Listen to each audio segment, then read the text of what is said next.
Superior Court, a special session for the County of Cumberland is now open and sitting for the dispatch of its business. The Honorable James F. Ammons, Judge, President, and Presiding. God save the state and this honorable court. Be seated, please. I thought this was graduation. All right. This is the cap and the gown that my son wore in May when he graduated from Methodist. My Methodist tie on here.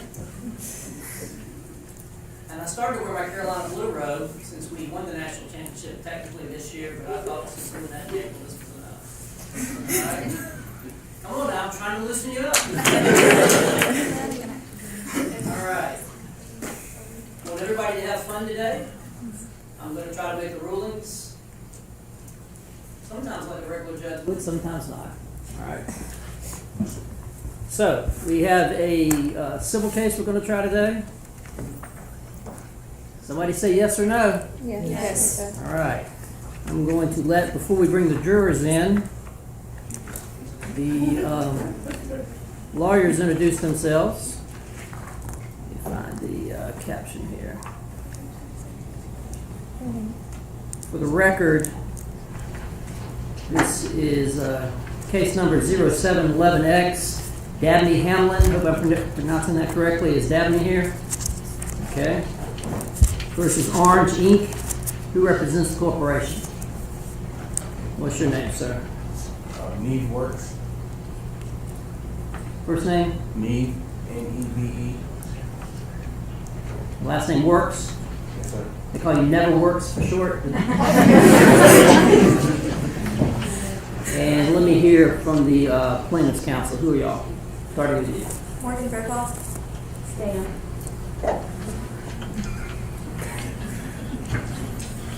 Stand up. Who are you? Morgan Faircloth. Okay. Molly O'Hara. First name? Molly Last name? O'Hara. All right. Ziere Diggs. Mr. Diggs. Seen you before. Yes, sir. Come and spell your first name. Z-I-E-R-E. All right. And let's hear from the defense. Nina Prather. First name? Nina. How do you spell that? N-I-N-A. Last name? Prather. P-R-A-T-H-E-R. Perry, P-E-R-I, Louison, L-O-U-I-S-S-A-I-N-T.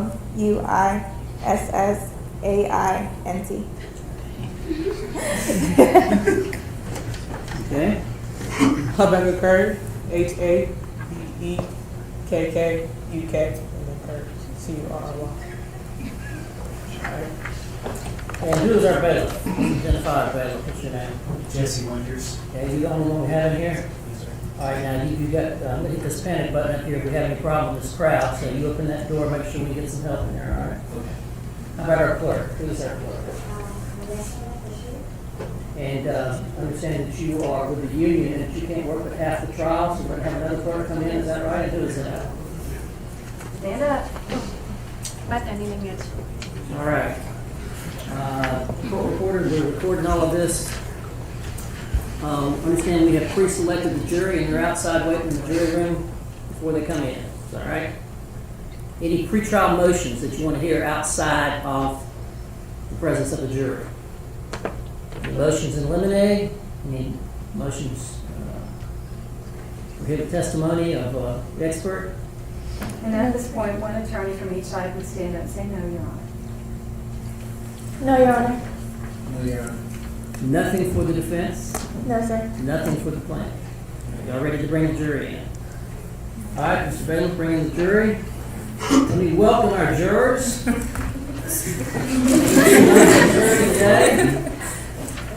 We're trying a civil case today. My name is Jim Ammons. I'm the judge in the courtroom this morning.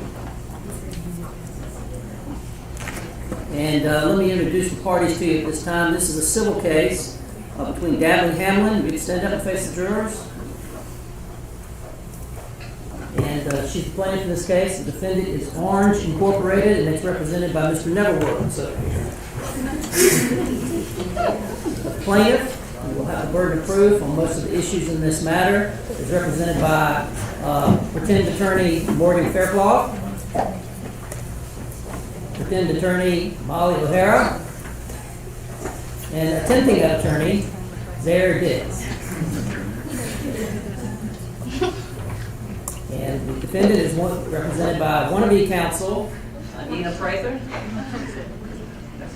attempting at law, Cary, Louisiana.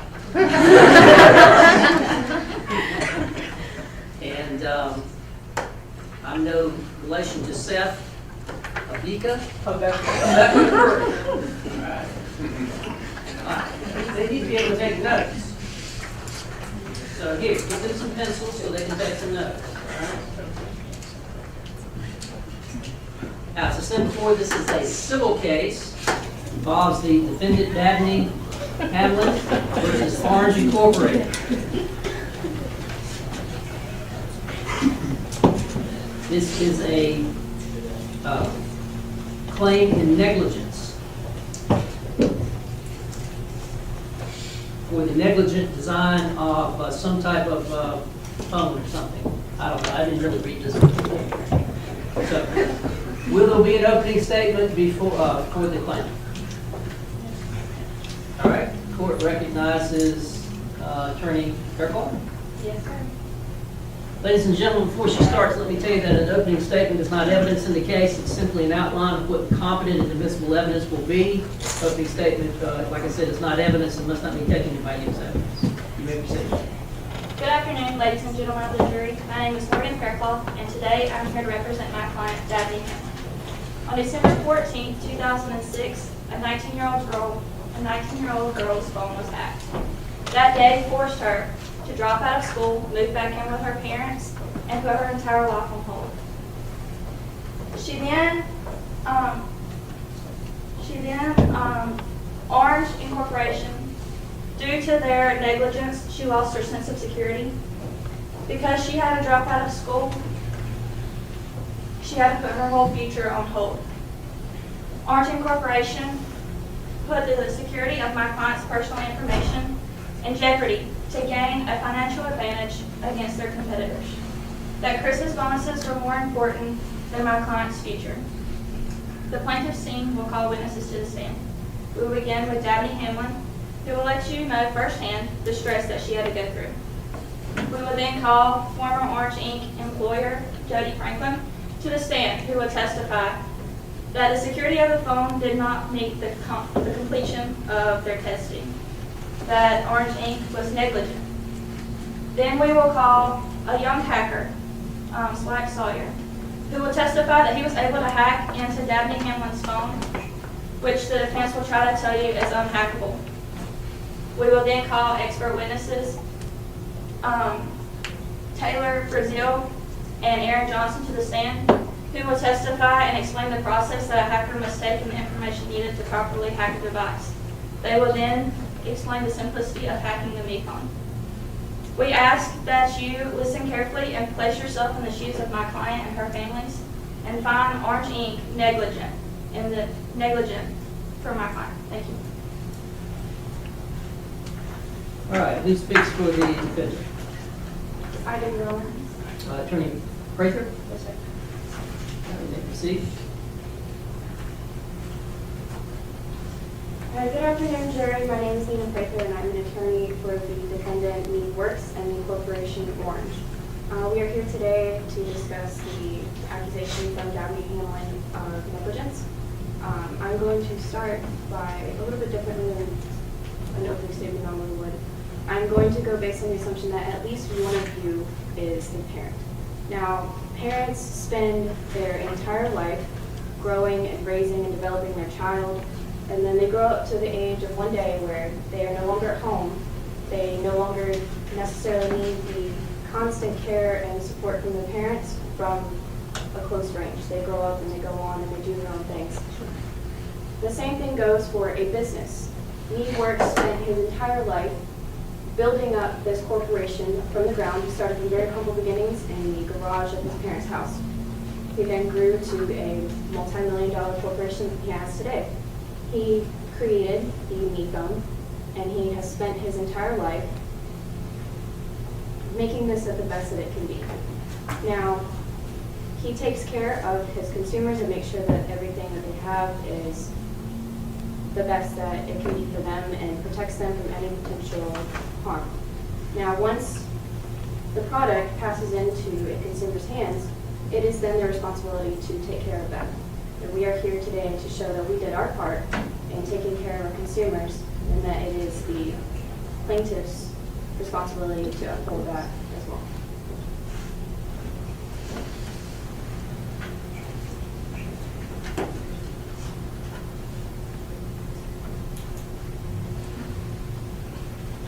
All right, call your first witness. Gabby Hammond.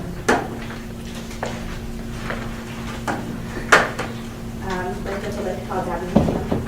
Okay. Well, tell them what to do. Please place your left hand on the Bible and raise your right hand. Madam Clerk, if you swear the witness. Please, do you swear to tell the truth, the whole truth, and nothing but the truth, so help you God? I do.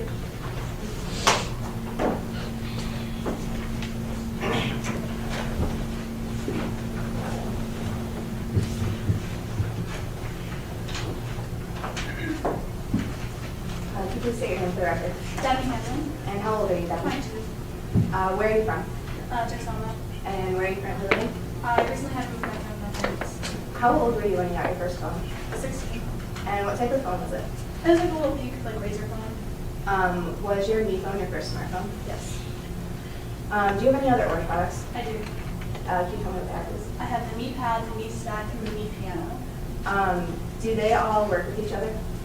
Yes. When did you first get your knee phone? I got it when it first released, so I stayed outside the night before at like 8 o'clock, so like December 12th, I was outside and I waited until December 13th when they released the phone. So what were some of the, or how much did you pay for your phone? $599. What were some of the things that you could do on this phone? I could take pictures and videos and upload them directly to my social media, like my Meetspace, and I could download music, and it was like a little mini computer How often did you use Meetspace on your phone? every day. And how did you access it? It was Safari. Was Safari already on the phone when you got it? Yes. Did you ever create a shortcut to the page? Yes. And how did that appear on your phone? It was like this little title with the Meetspace logo on it. Was it in the Safari app or was it on the phone? It was on the Safari app. So after the phone release, did you keep up with the news on it? Yes. Did you ever see anything that concerned you about it? I saw an article about the possibility of the phone being hacked, but I wasn't worried about it because I knew people weren't going to fix it. Had you had problems with your Orange products in the past? No. After this article was released, were you contacted by anyone from Orange? No. And did you ever receive a software update? No. How long did you have your phone before you realized it had been hacked into? I had it for about 3 months because I realized in the middle of January. And how did you realize this? I got my credit card statement. When did you get the statement?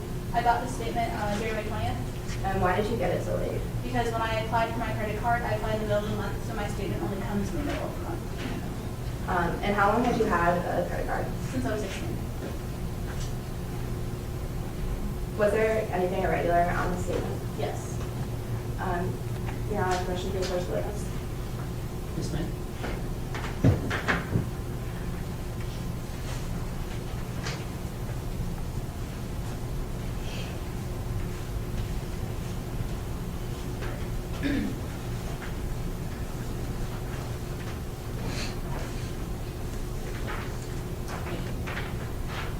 Can you please tell me what this document is? It's my credit card statement. And how do you know that it's your credit card It statement? has my name and my personal information on it. Have any alterations been made to this document since you've seen it last? Yes. Can you please tell me what they are? There's certain things highlighted. All right. Can you please, all right, so when you got this statement, what did you notice about it first? That my activities, the price, the number was a lot higher than it normally is. How much is your bill usually? $500. And how much is this bill? $3,309.92. Can you tell me what some of the regular charges were, please? The first one is necoolJunks.com, and that was for $459, and then Digby Duds for $325, necoolJunks again for $602, JaffaTix.com for $265, Car for $223, necoolJunks again for $101, Web Electronic Stuff for $427, and then necoolJunks again for $401. About how much did these charges add up to? Close to $3,000. What did you do when you got this statement? I called my company, the credit card company, And what did they tell you? that there's other charges being paid in my name. So what'd you do about it? I canceled my credit card. And did you get a new one? No. Why not? I was supposed to, but I called later in February because I never got it, and they told me that they had to cancel my account And why did they cancel your account? because my credit score was ruined and there were just charges that kept on coming. What were some of these charges? They bought boats and cars and concert tickets and like violent video games. After you got this, did you ever get a credit report done? Yes. And what did that report say? That my credit statement, that my credit score is ruined. I used to be at 750 and now it's like in the 400s. And did they tell you anything else? That the charges are still being made. And how are these charges still being made? They're making other accounts with my name and my information. And what information did they need to open these accounts? They needed my name and my social security number. Is there any way they could have gotten your social security number? No. Your statement says that you lost your wallet a few weeks prior to this. Is that accurate? Yes. What was in your wallet when you lost it? My wallet contained my credit card, some cash, and my ID. And what did your wallet look like? It was one of those little zip pouch wallets that have a clear outside so you can see your ID at all times. And was the wallet ever returned to you? Yes. Who returned it? Hack, I swear. What is your relationship with him? We went to the same school and I would see him around campus sometimes. And we went and had cheese fries a couple of times, but other than that, that was it. Was anything missing when you got the wallet back? Not many. So were you worried that anything had happened? No, not at all. And do you keep your social security card in your wallet? No. So how has the financial struggle affected you? Well, since my credit score and everything's ruined, I lost my financial aid because I lost my scholarships, so I had to drop out of school because I could no longer afford it. And then in the meantime, while I was filling out all the paperwork for my identity theft, my grades started to slip, so I would have had to leave school anyways. Did you find any other evidence that your phone had been hacked into? Yes. Can you please tell me what it is? A video of me on YouTube playing Guitar Star. And how did you know that the video was of you? It's clearly me in the video playing, and you can see in the background that it's my bedroom. Were there any specific indicators that it was your bedroom? There's a tapestry on the wall that is mine. Your Honor, at this time I'd like to play the video for the court. That sounds like fun. What do y'all say? I'm sorry? You don't object? Oh, you don't object? Okay.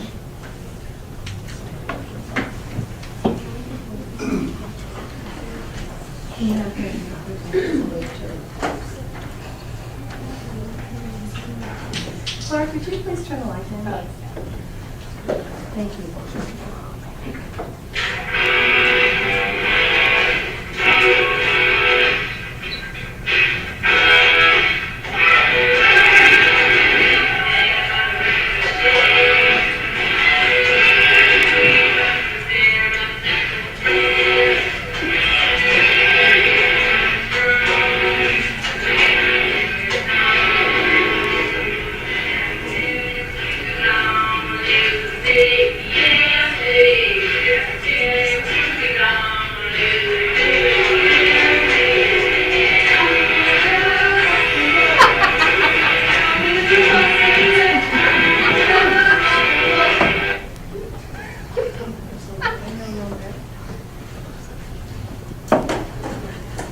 What was that song?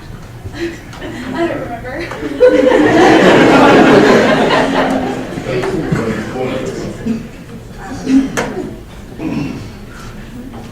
So, how often do you take videos of yourself? I don't. So there's no way you took this video of yourself? No. Do you have any idea how it was taken? I know where it was, like my phone was like propped against my knee piano, but I wasn't recording. It was just on my piano. Has this video had any effect on your life? Yeah. I'm embarrassed. My family is embarrassed. This video was just of me playing the video game, but it could have been something worse. I could have just gotten out of the shower or something. Like, I'm scared that they could have done anything else, like me doing anything else in my room. Do you have any idea of who hacked into your phone? It was hack Sawyer. Objection. What's your objection? Mm, First part was good, let's see about the second part. Maybe a little spread. Very speculation, that word. I'll let you cross the camera about that. Overall. And he's also the one that returned your lawsuit. Yes.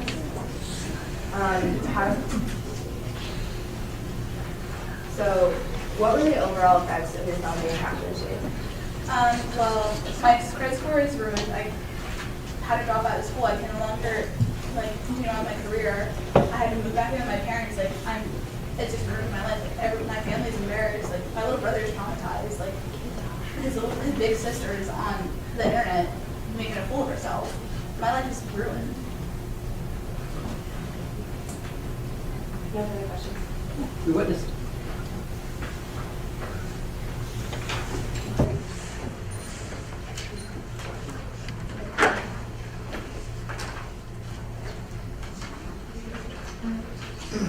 What attorneys doing process? You need to come up here. You were a student at college, correct? Yes. And you stated in your affidavit that you had to drop out of school because of your ruined credit and you lost your scholarship? Yes. Are you aware that there are many options for students that don't require credit scores?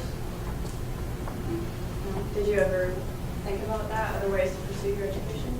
Yes. What were they? I was going to try and go back to school once it's well fixed, but it's kind of hard right now. Well, let's go back a bit. When did you claim that your phone had been hacked into? I noticed in January, What time is that?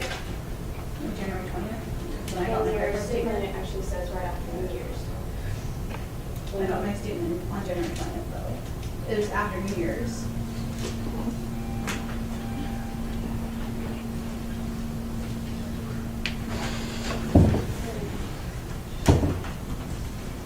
How did you notice Notice what? that your phone had been hacked into? Well, my credit card statement and then the video of me came from my phone.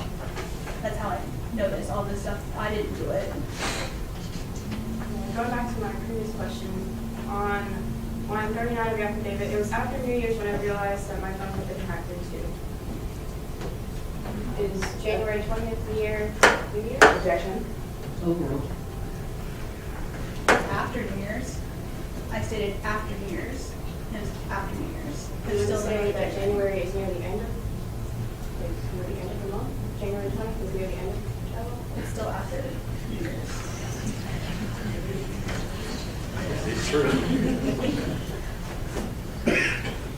And you assume that this must be because your phone was hacked into. Yes, But didn't you lose your wallet and PDA a few weeks before? I did. And you discovered that someone had been using your information to buy some pretty expensive items, correct? And this person had been using your information since around the time you lost your wallet, which is about the middle of December. It could be. Yes. How did you lose your wallet? I don't know. I just noticed. I think I probably dropped it when I was walking on campus. So what did you say contained your wallet? It had my credit card, cash, and my ID. And who returned it to you? That's where. Do you know this person very well? Like I stated, I've seen her on campus and we've had cheese fries a few times. Would you say that you trust him?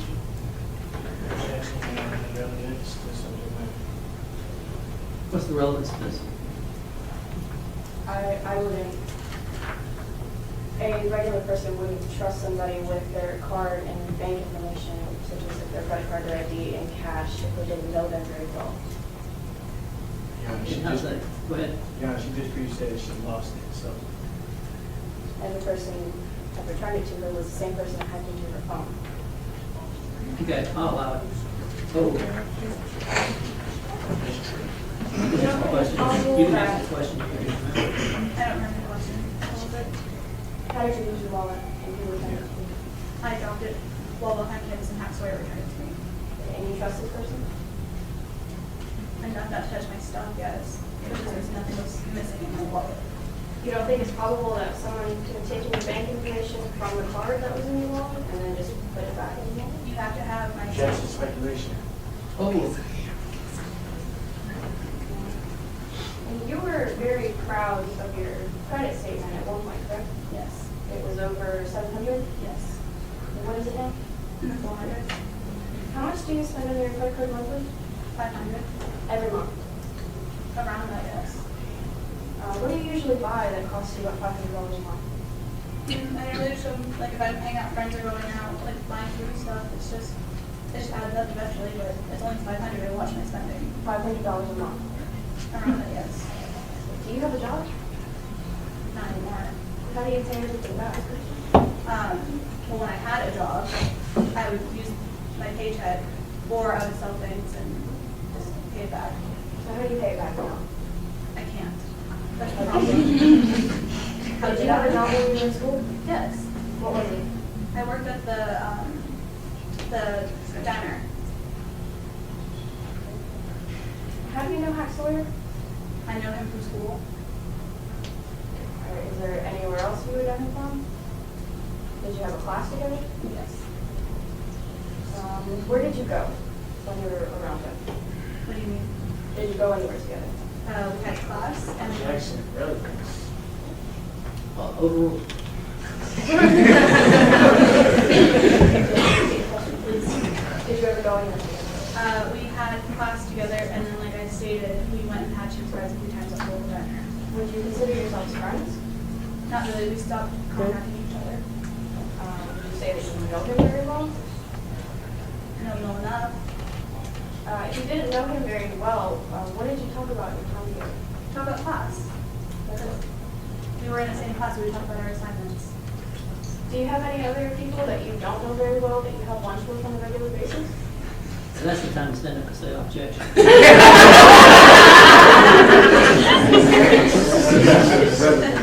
Stand. Are you aware that Hack is a known hacker and has been affiliated with such acts? I didn't have time to. During the times that you were with him, is it possible you could have physically had access to your phone? No, but I always had it on me. Not even when you walked away from the table? I kept my phone on me.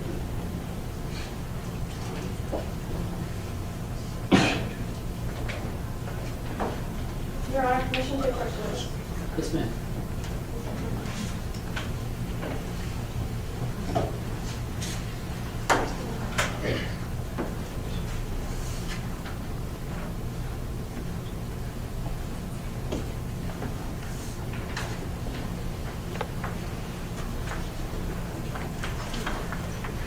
Are you familiar with this exhibit?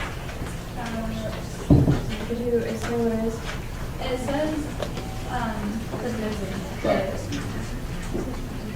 Are you going to introduce that into evidence?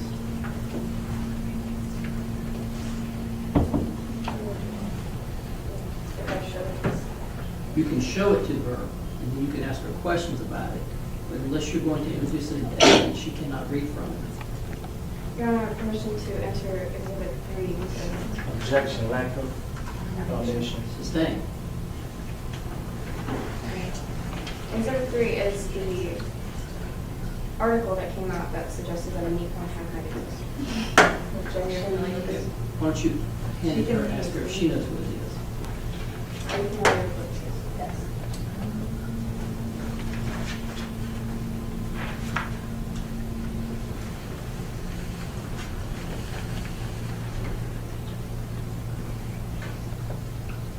When you first bought your Mecom, were you aware of the hack that was potentially confidential for the phone? No. When you did hear about it, did you do anything to protect yourself against it? No, it was at work, so I thought Orange would fix it. But you didn't do anything to protect yourself against it? There's nothing that I was very concerned about. Are you familiar with the recall warranty? Yes. Do you remember what it states? It says it was damage to the phone, you have to replace it. Damage to the phone. Damage to Such the as- Such as what? I don't know. Okay, there's a part in the warranty that states, this warranty excludes consequential damages resulting from any use of the vehicle not authorized by you. In other words, unauthorized use from third parties. Do you know that? Are you aware that this warranty comes with every single purchase made for a new phone? Yes. No further questions? Okay. Redirect.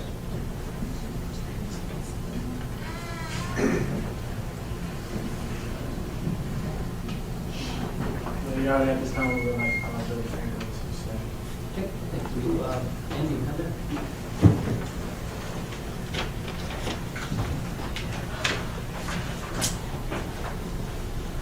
Come on.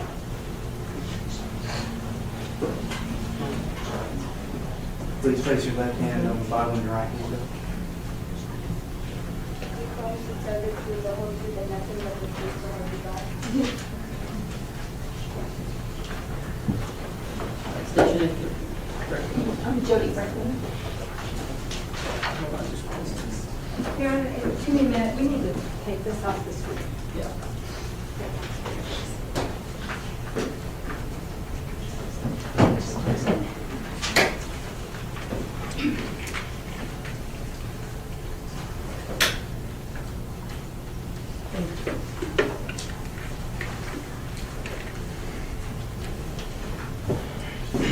Can you give your name for the record I'm Jody Franklin. and how old are you? I'm 48 years old. And I'm originally from Poughkeepsie, Pennsylvania, but I live in Lajala, California. how do you know that? I know of Dabney because I know her parents.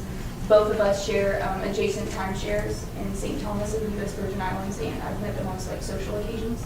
So are you personal with? No, I don't know her personally. So what is your education background? In 1982, I graduated from Penn State with a bachelor's in computer engineering, and then in 1984, I graduated from MIT with a master's in computer science. And are you currently employed? I'm self-employed out of my own home. I'm a computer security consultant. And when did you first start working with Orange? Right after graduate school.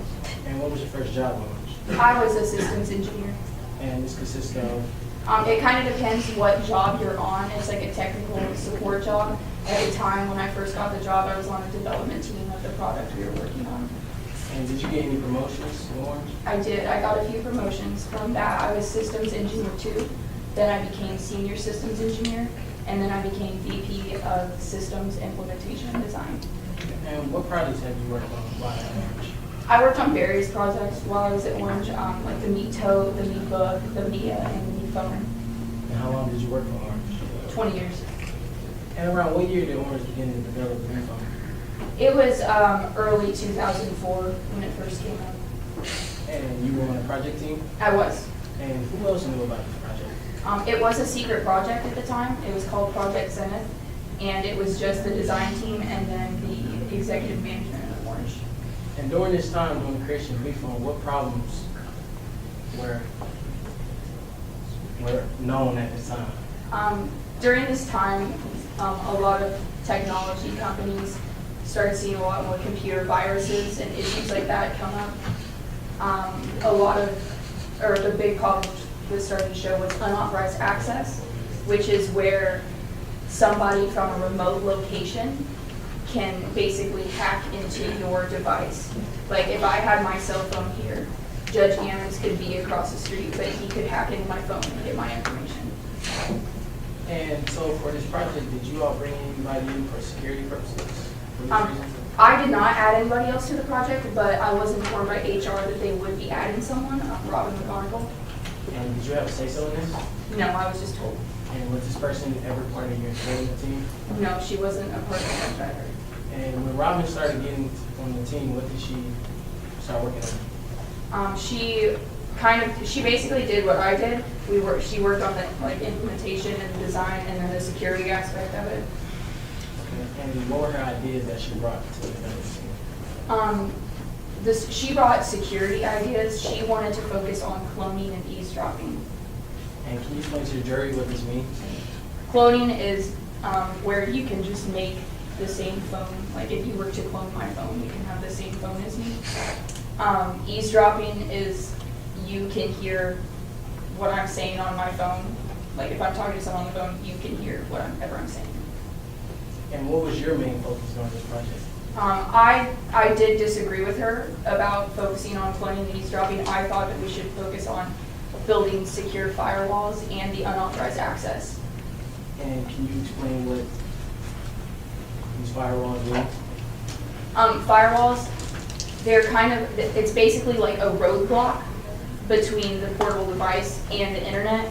It stops like the bad stuff from coming in, such as viruses or hackers, and then it lets the good stuff through. And you're able to know if your firewalls are secure, not because of penetration testing that we do.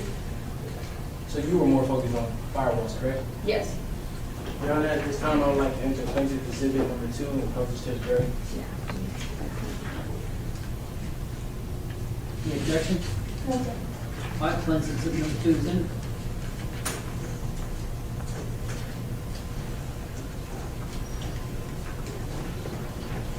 Is that plaintiff's exhibit number 2? Yes. All right, that's not what I have. Oh, you changed numbers. So that makes a difference. This is plaintiff's exhibit number 2, I thought. So you would like to introduce plaintiff's exhibit number 3, am I correct? Plaintiff exhibit number 3. I'm not sure what plaintiff's exhibit number 3 is. Why don't you show it to her? You get her to identify it. You know what this is? That is a graph of a firewall. Yes, okay. Will this help you in your testimony to explain to the jury what firewall is? I think the jury would better explain or understand if I explained it, yes. I don't know, like, plaintiff number 3 explain this to the jury. You got number 3? Okay. What did you have for 2? You have a 1? That was the defense, number 1. Objection. What I did? No. I'm sorry? He never introduced her as that expert. I'm just introducing this into for exhibit. Okay, hold on a second. All right, So how is she qualified? hold on. This is plaintiff number 2 for the record. This is defendant's number 1 for the record. Neither of which has been introduced nor shown to the jury. That's plaintiff's number 3, which you object to the introduction of that? On what Yes. grounds? On the fact that he never introduced her as an expert witness to his claim. Okay, what's your response to Your that? Honor, my client has worked with Orange Company for 20 years, and she was the vice president of system engineers during this time, so she will be able to explain what firewall is. Your Honor, she only worked on. Hold on, your client? Your My witness. witness, So are you offering her as an expert or not? you know, He's not offering her as an expert. All right, that exhibit number 3 is admitted. You may come down and explain to the jury.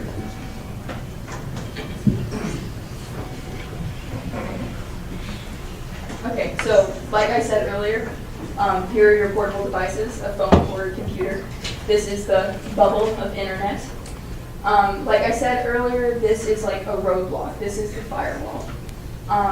The best example I can give is if you're on your phone or computer, if you wanted to download something like iTunes or a program or like an antivirus program, the firewall is going to let the good things come through and back to your portable device.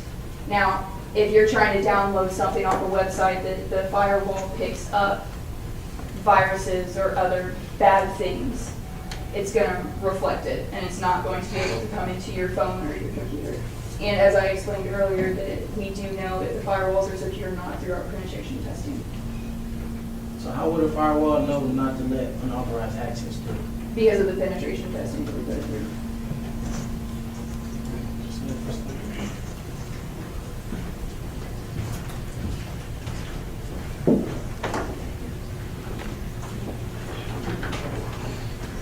And earlier you said you were a VP, correct, on this project? Yes. And who do you feel like had more say-so during this project? Because Orange started focusing more on cloning and eavesdropping, it did seem that Jody had more of an ear for the executives. Or not Jody, Robin, sorry, I'm totally Jody. So more time went into anti-cloning and eavesdropping, correct? Yes. So for security measures, what did this mean? Well, the phone wasn't as secure as what it could have been. And what year did you all start working on the prototype? It was probably mid-2005 during the summer.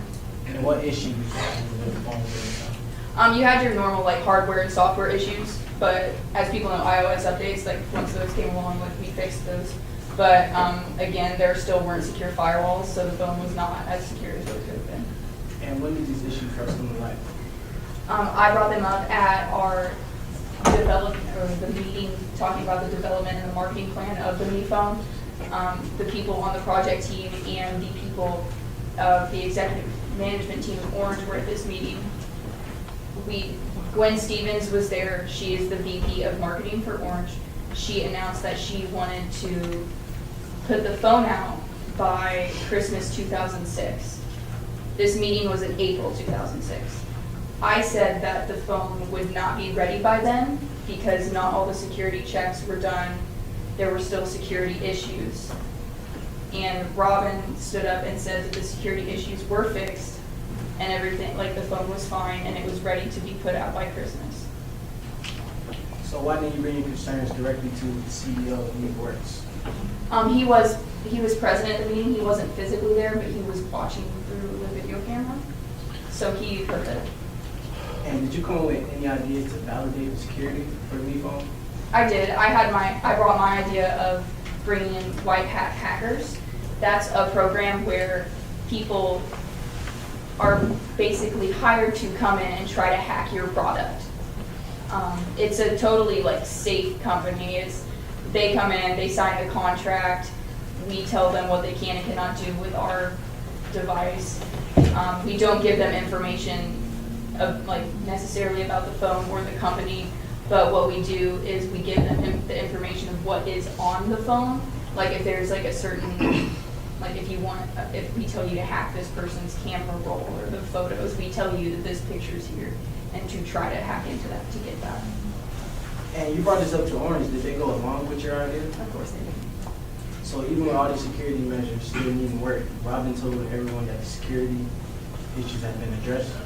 Yes, because they all wanted it. Objection, leading. Link to that. Sorry.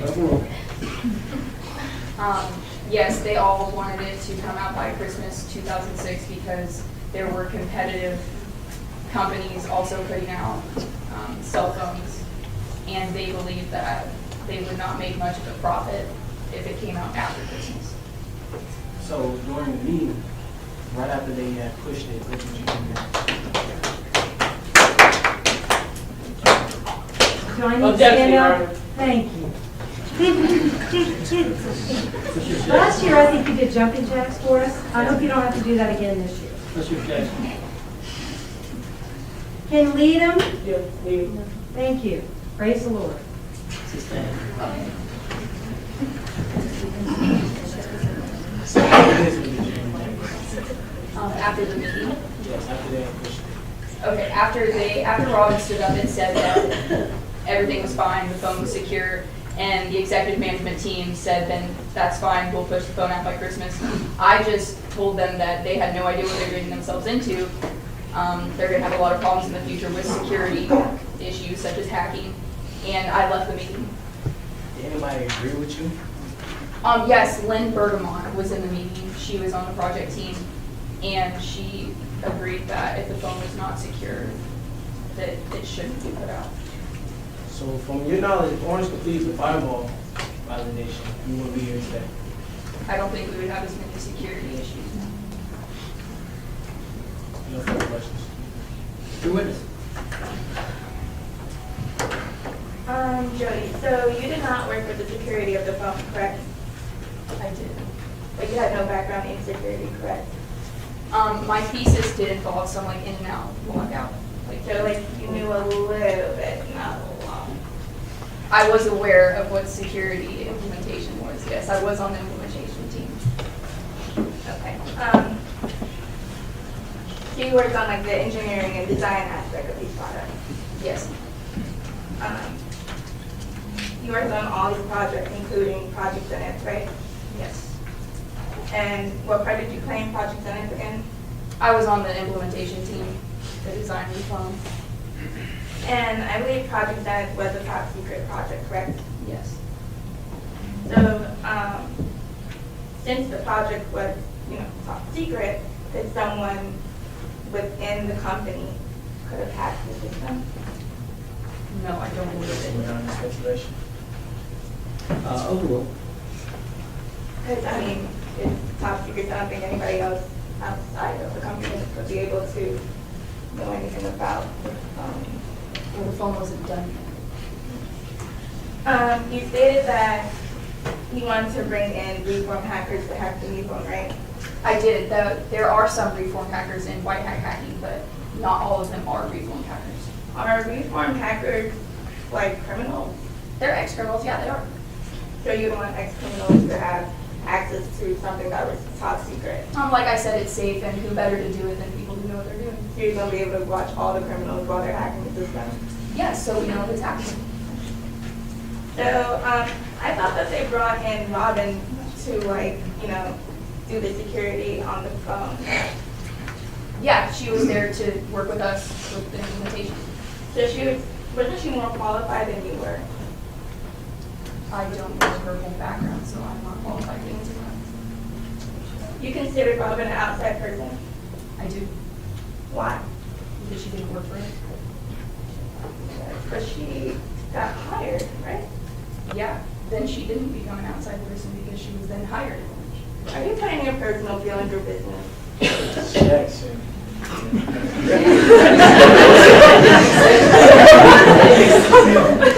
Makes sense. What's the grounds?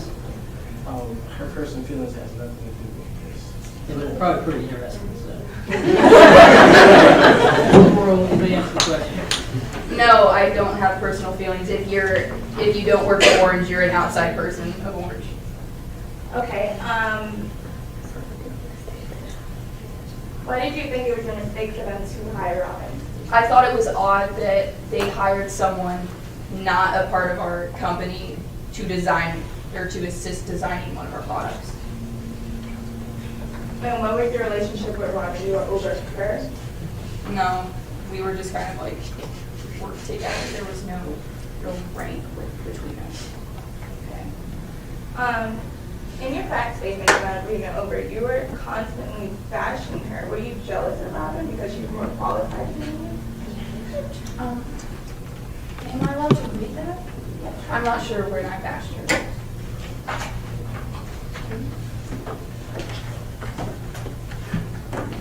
Your Honor, may I approach the witness? Yes, ma'am.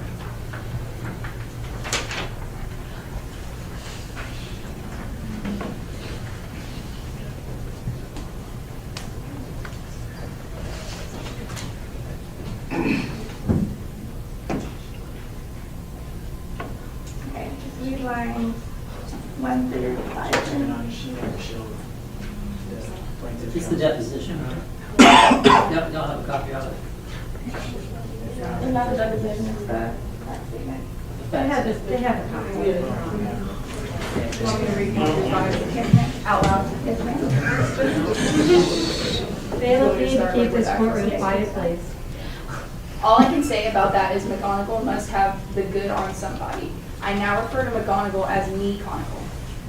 It is clear to me that Orange and McGonagall never completed the firewall validation and implementation.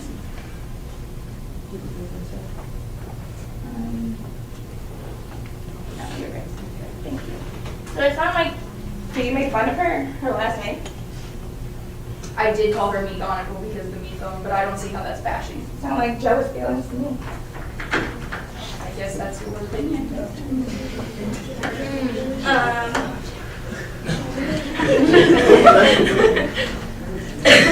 me a second to go back to my question.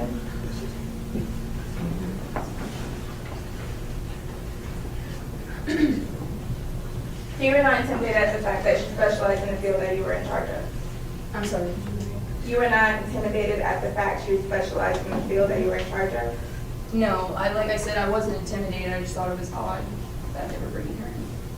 So what is your relationship with Dabney? Dabney, like I said earlier, that I know her parents because I've met them on social occasions in the Virgin Islands. And in your statement before, you said that you didn't know her personally? You guys went on timeshare together? No, we didn't go together. Oh, you guys just, your family and her family just had, I went, and then that's how I met her parents because they were there at the same time. okay, and she wasn't there at all? Okay. But you saw her at other, like a family reunion, was it? Yeah, I did. Like I didn't go talk to her, but I think she was probably there with a boyfriend or something because I didn't know her. Okay. When was the last time you saw that you were at the family reunion? No, it was when this case was brought up.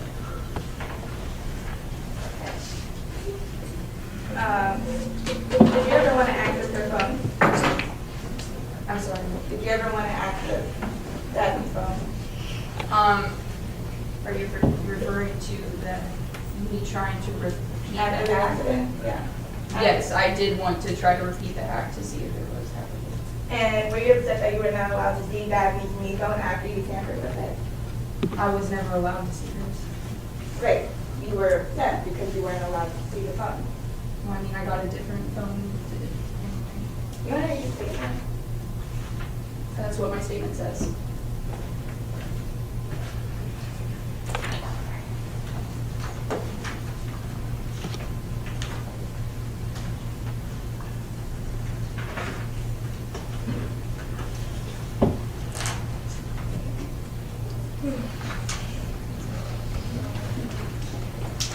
No, may I push you in there? Sure. It's a fact statement. You guys have it.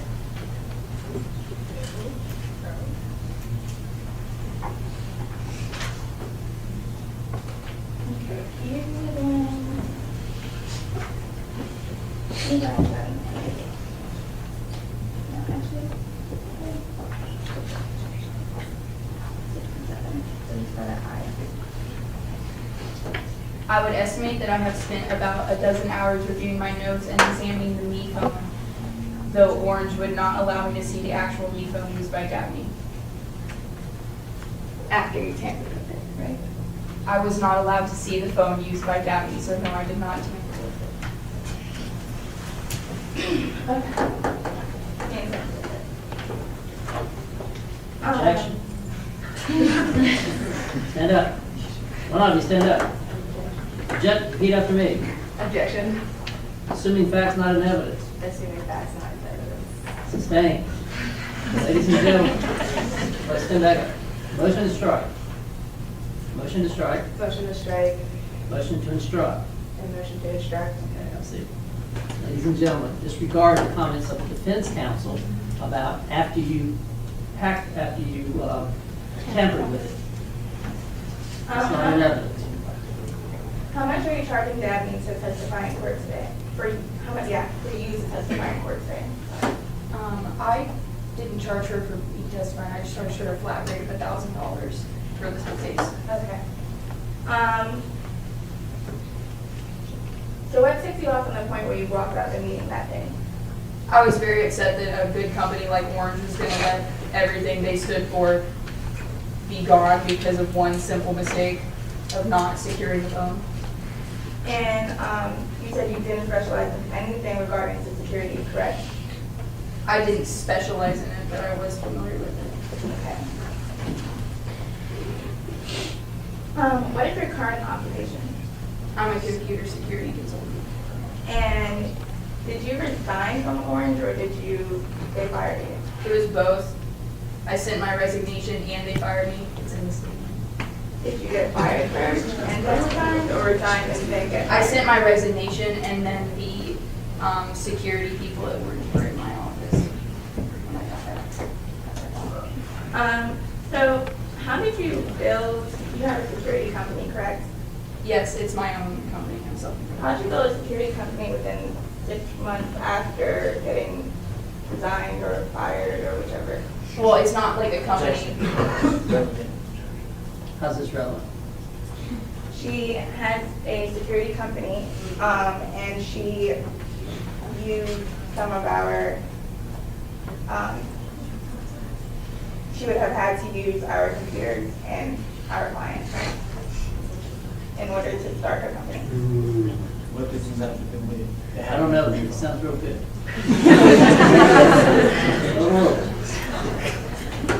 If you remember the question, you can answer it.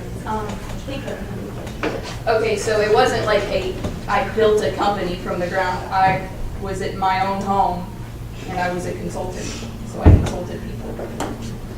Okay, so you didn't use any of our clients in order to start your business up? I don't believe so. How do you find clients to start your business so quickly? I advertised myself. And they called me. In 6 months? Yeah.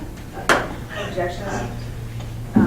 Relevance, Jody's been gone from the company for Let's move on to something else. Yes, I am. Like the next witness.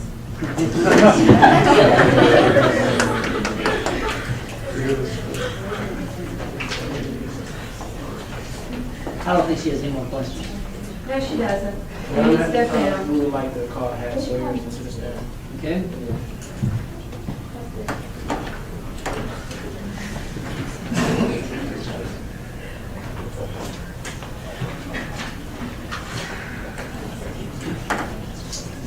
Please raise your right hand and place your right hand on the Bible.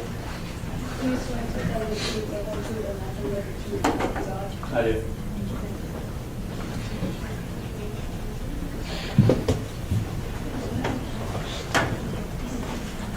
Who's that your name for the record? It's Swipe Sawyer, people call me Hack. And what is your education? Currently senior at Vecellio Institute. And do you have any type of skills? I have a lot of skills, but I have a lot of interest in technology, and I like to mess around with technology and hacking and things like that. And what about your mom and dad? Well, my dad is also into technology. I grew up in a household with a great interest in technology. So my father was chief of technology for an organization called RISC, Roundtable for International Security Crises. And my mom has no formal schooling in or education in technology, but she grew up overseas in an area that's heavily involved in information technology. So you grew up pretty much around here. That's correct. And are you part of any club or organizations at school? Yes, we're part of an informal student club called WAR, Cyber Operations Raiders Enterprise, and we basically like to do online chats, gaming, and computer competitions amongst ourselves and with other college clubs. And how did you hear about this backdoor to me? Well, I wrote about it on one of the online forums. Look around different websites, and I read. And how did Core react to this? Well, they were all excited. And was it hard breaking into the new phone? No. How long would you say it took you to break into the phone? Well, it took me a few days. I'd say 3 or 6 days. And how did you hack into it? Well, I recalled from the post that I read online that had to do with a flaw in the update process of the phone, and that there was through that there was a backdoor available. So I searched all these different forums that talk about just people that talk about like different programs and hacking and they post exploits and things like that. So I knew I had to find something that would ultimately exploit the firmware update process of the new phone. And on one of the websites, I did find 2 programs that I could use. One of them was called Inserter, and the other one was called Exploit. So after that, I had to find a way to get onto. I had to find a way to get it onto the phone for the exploit program to work. And earlier you said backdoor. Can you explain to the jury what a backdoor is? Sure. So a backdoor in this context would be a means to gain access to a device without using the normal security procedures or access methods on the device. And you also just spoke about exploit. Can you explain to the jury what an exploit is? Sure. In this case, the exploit program that I used was a Trojan horse exploit provider or program. And what that does is it's a malicious program that appears to be one thing. It could be another program, or it could be a document, but it's actually acting maliciously in the background. And do you know what a remote access is? I do. And what is that? Remote access just refers to being able to access the device without having physical access to it, so being able to remotely access, control, and view the contents of the device. So in this case, would you believe that that video was remote access? Yes. And is this your first time going after Orange? Me personally, but I think core members talked about doing it in the past. And not Orange as a company, but Orange devices. And how did you find that news phone? Well, it really wasn't too hard because the new phone was new, and the way that I thought I could implement this vulnerability or exploit program was to take advantage of the fact that we were using the same network at school. So I was able to find all the connected devices and look at the MAC addresses of them and figure out that there was really at the time only one Wii phone attached to the network. Since everybody knew that Daphne had a Wii phone, she I think bragged about it and things like that. I think there's a pretty good chance that it was her phone. So did you all get into the phone? I got into the phone. And once you all got into the phone, what did you do? Well, we kind of tried to, when we were trying to do anything bad, so we were kind of messing around. Planted like some text messages and things like that. And earlier in your statement, you said something about Llama 7. Who is Llama 7? Llama 7 is Logan Donald. He was a student at Texas Polytech. Same time I was. Is he here in this courtroom today? He is. And is that Llama 7? That is Llama 7. And in your statement, you said you wanted to, in his statement, you said you wanted to get into this club. Is that correct? I had interest in it. And how do you feel about it? How do I feel about Logan? Yeah. Well, he's just known as a talker. And did you have class together? I think we had one class together. No further questions. You witness? You said in line 48 of your addendum fact statement that Orange Technology is a joke, correct? It's a joke. It ended up being a joke. Why is that? Because it was, everyone thought it was a good product and hard to get into, and ultimately it was not. You have,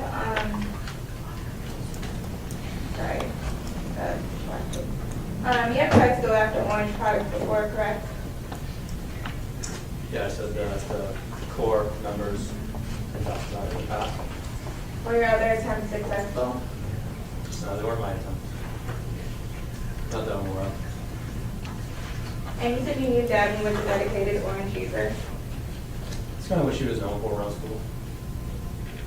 And you said you knew Dabney bragging about how secure Orange products are, correct? Can you repeat that?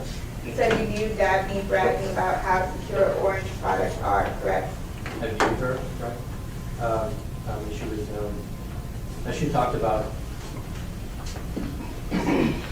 So So you want to go after Dabney specifically because you felt like she had some superiority as an orange user, right? Objection, speculation. Overall. No. Why did you target her? Well, I didn't target her specifically. I was looking for a meat phone. How well did you know Dabney before the supposed hacking? I didn't know her that well. Like, you know, as she mentioned, we had met up, I think in the fall, November time frame. And then we shared a class together, but, you know, we weren't close friends yet. You weren't close friends, but you guys shared chili cheese fries with Dabney at the Robiplex a couple times? Yeah, like I said, I mean, that was a couple of encounters, but we didn't hang out on a regular basis. So, how did you guys coordinate the Robiplex date with her applying to meeting? How did, How did you guys do the Robiplex date? Did you guys, well, it wasn't a date. I mean, meeting? How did we do it? Honestly, I don't recall. It wasn't a big deal. I think we just met there. Okay. So how did you get her phone number to hack her? Well, I didn't use her phone number specifically. You didn't use a random generating number program? Well, that's kind of what I was talking about when I was looking for connected devices. I was referring to the MAC address on the phone. It's kind of like a phone number, but it's not It's not the same. the phone number you would call somebody. Gotcha.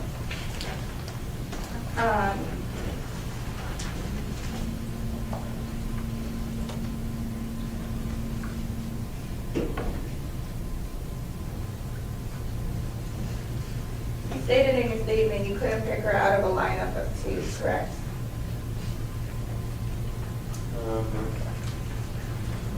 Yes. But you've seen her a couple times before, and you guys are neighbors. Basically expressing that we're not very close.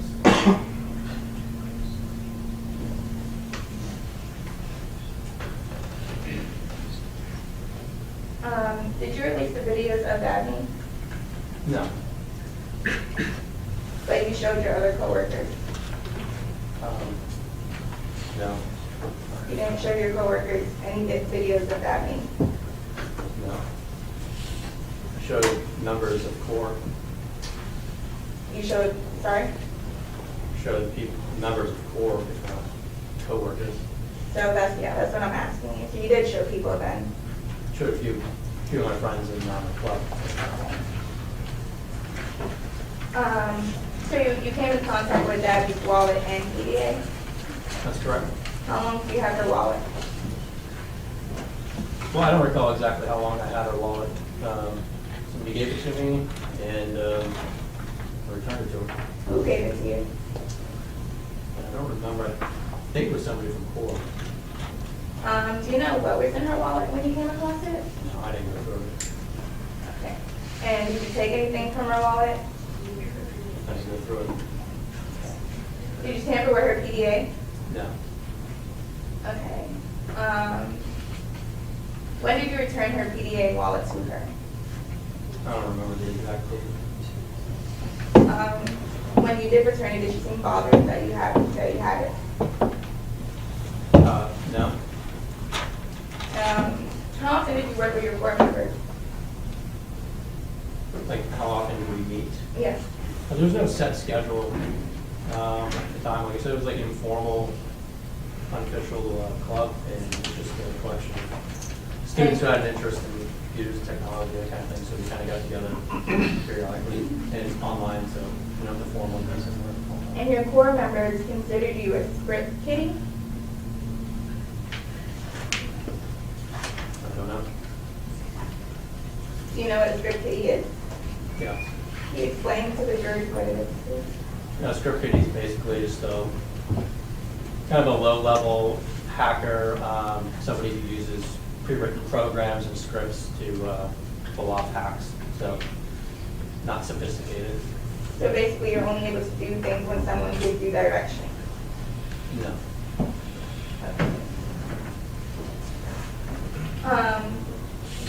How did you hack into that phone? Well, like I explained earlier, I was able to identify a phone on the network, and at that point I implemented the two exploits that I downloaded from the internet, which took advantage of the firmware update process.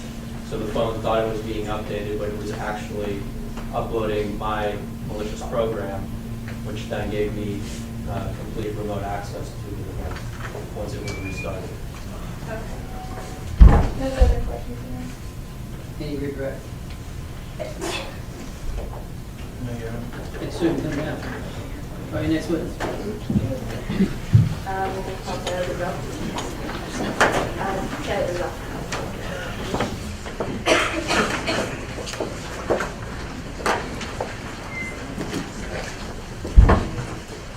Please raise your right hand and place your left hand on the Bible.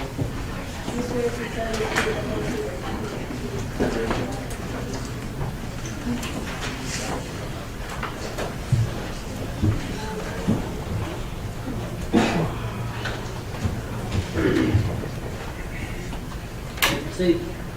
Please state your name and number. And how old are you? 27. Where do you currently live? Please find the courtroom. What is your education background? I have a bachelor's degree from Virginia Tech in computer information technology. And when did you graduate? 2003. Where are you currently working? Semantic Incorporated. And what do you do for them?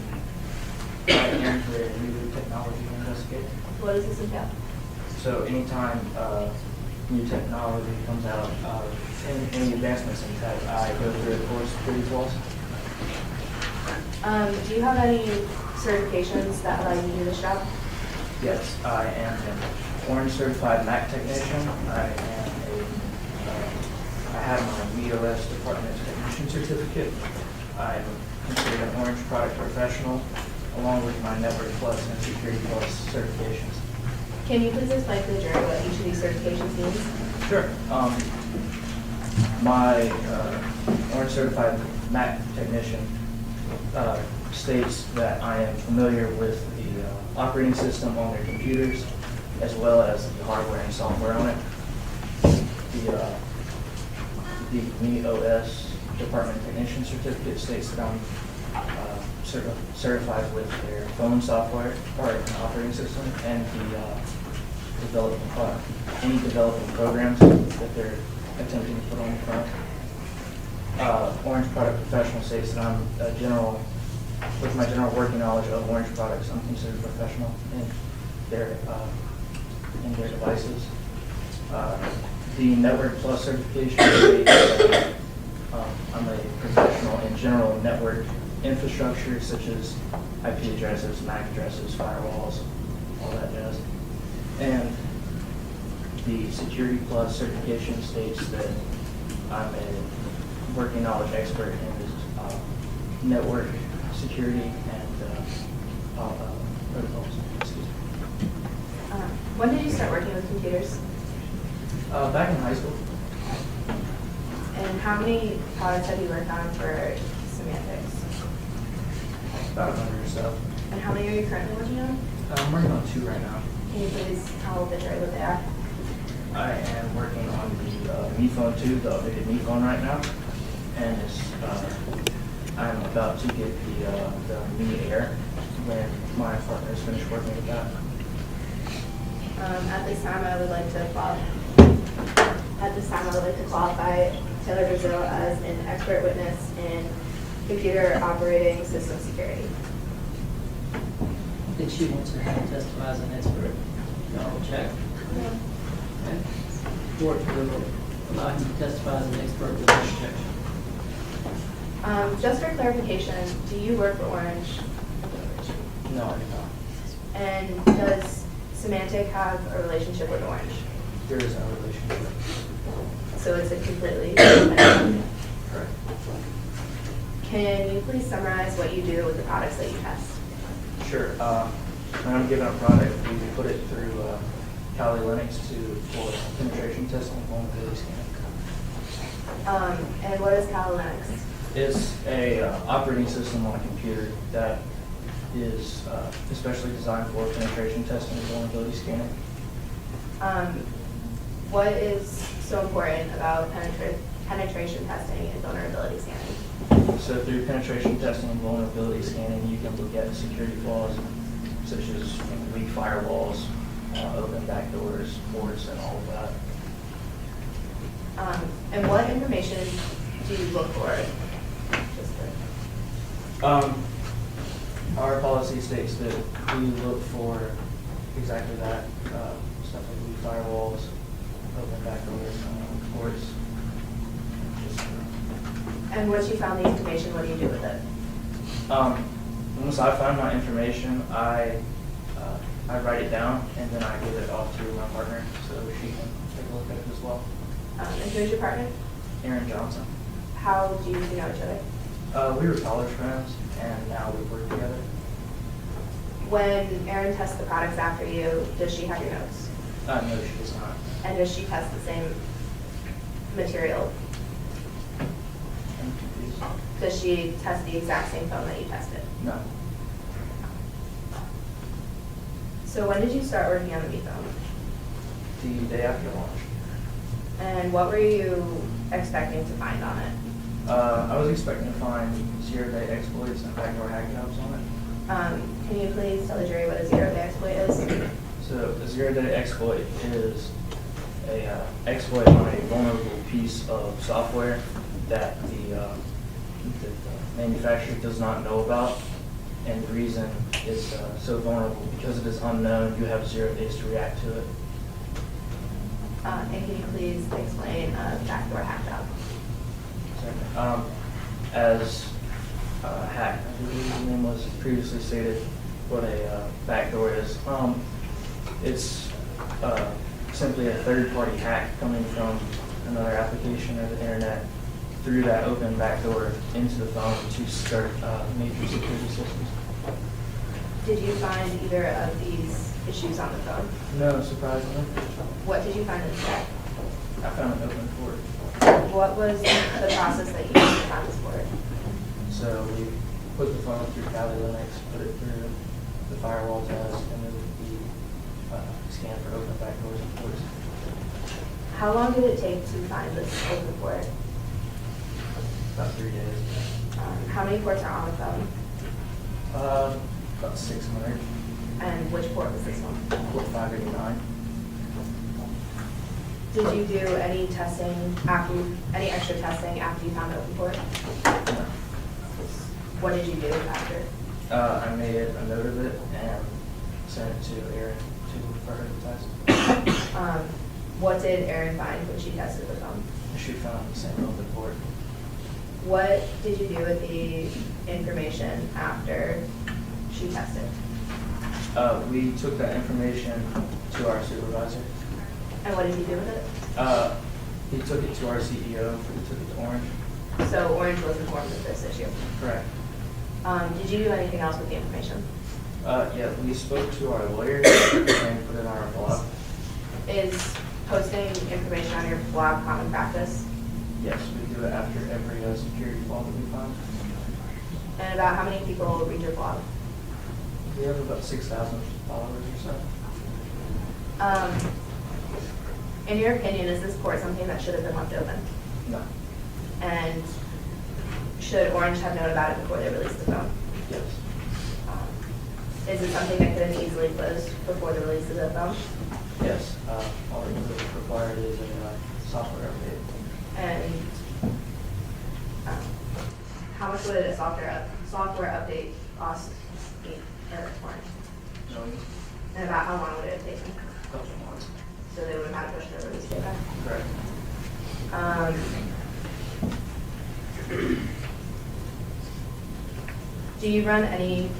Have you run any tests on the phone since you found this open port? No. Why not? I'm working on new products. I don't have time to go back and test it.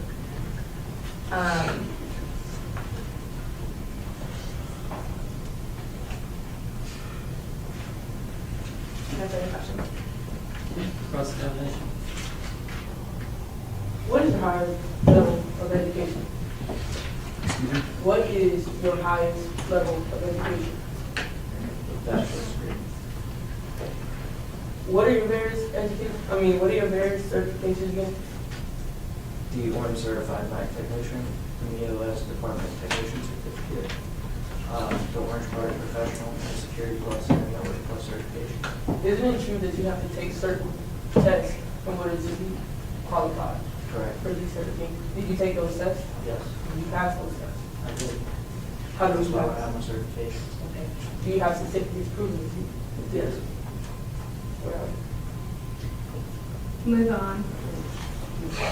So you allowed him to testify as an expert without objection.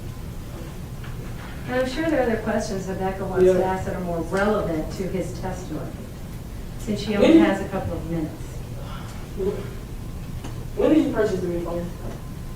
We purchased it on launch day Why did you purchase it? because it was arguably the biggest product of the year coming out. In any deposition, you said you purchased it the day after. Purchased it the day out.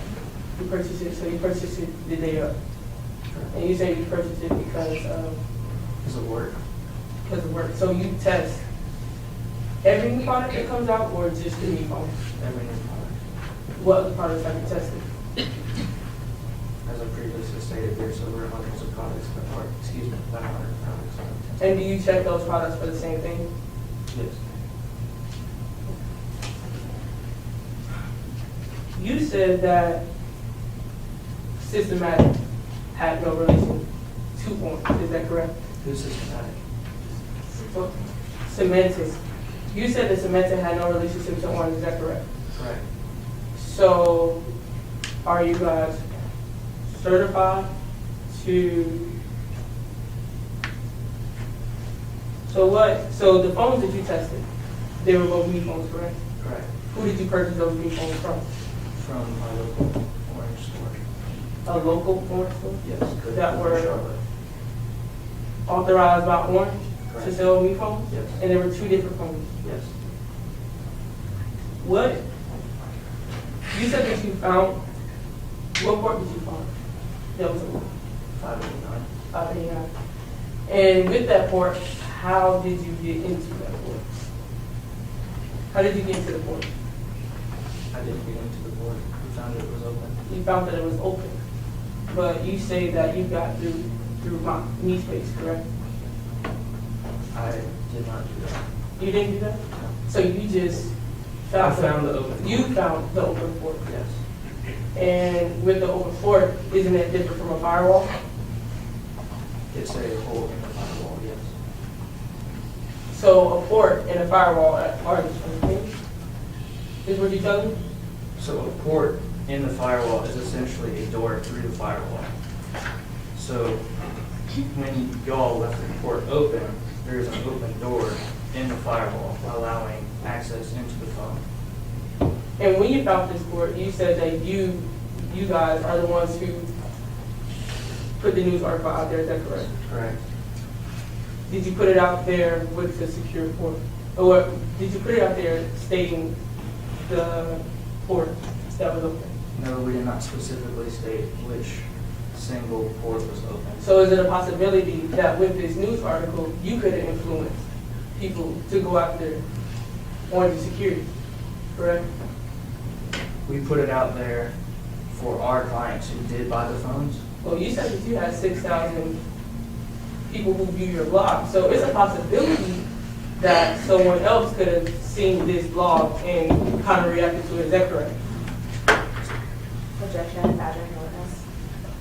Oh, this is not badger. Overruled. You can answer the question.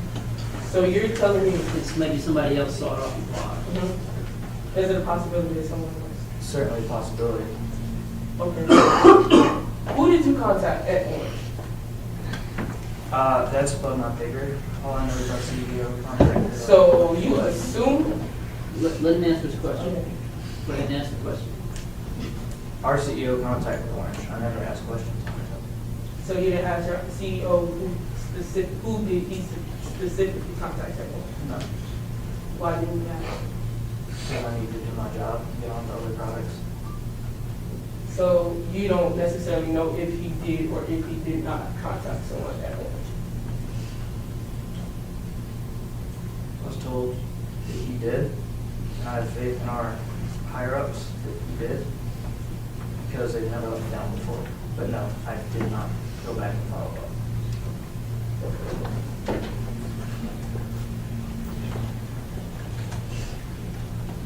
Anything else? Okay, think you can come down. Is that your last witness? How many more witnesses do you have? Okay? We call Aaron Johnson to stand.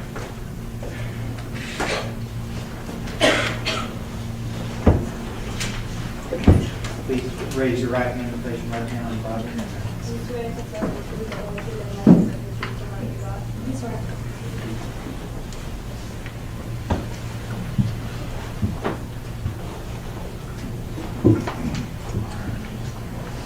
So why did you? Their witness. They get to go first. Can you please state your name for the record? Aaron Johnson. And how old are you? I'm 31.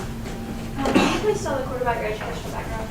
I have a bachelor's in science from Virginia Tech in computer information technology. And what is your current occupation? I am a new technology tester for Symantec Inc. in the Horton Division. And what kind of training did you have to have to do this job? My bachelor's degree and then also the certifications that I brought to Symantec. Prior to your current occupation, did you have any other experience working with computers? Yes, I was working with a Orange authorized service provider throughout my college years.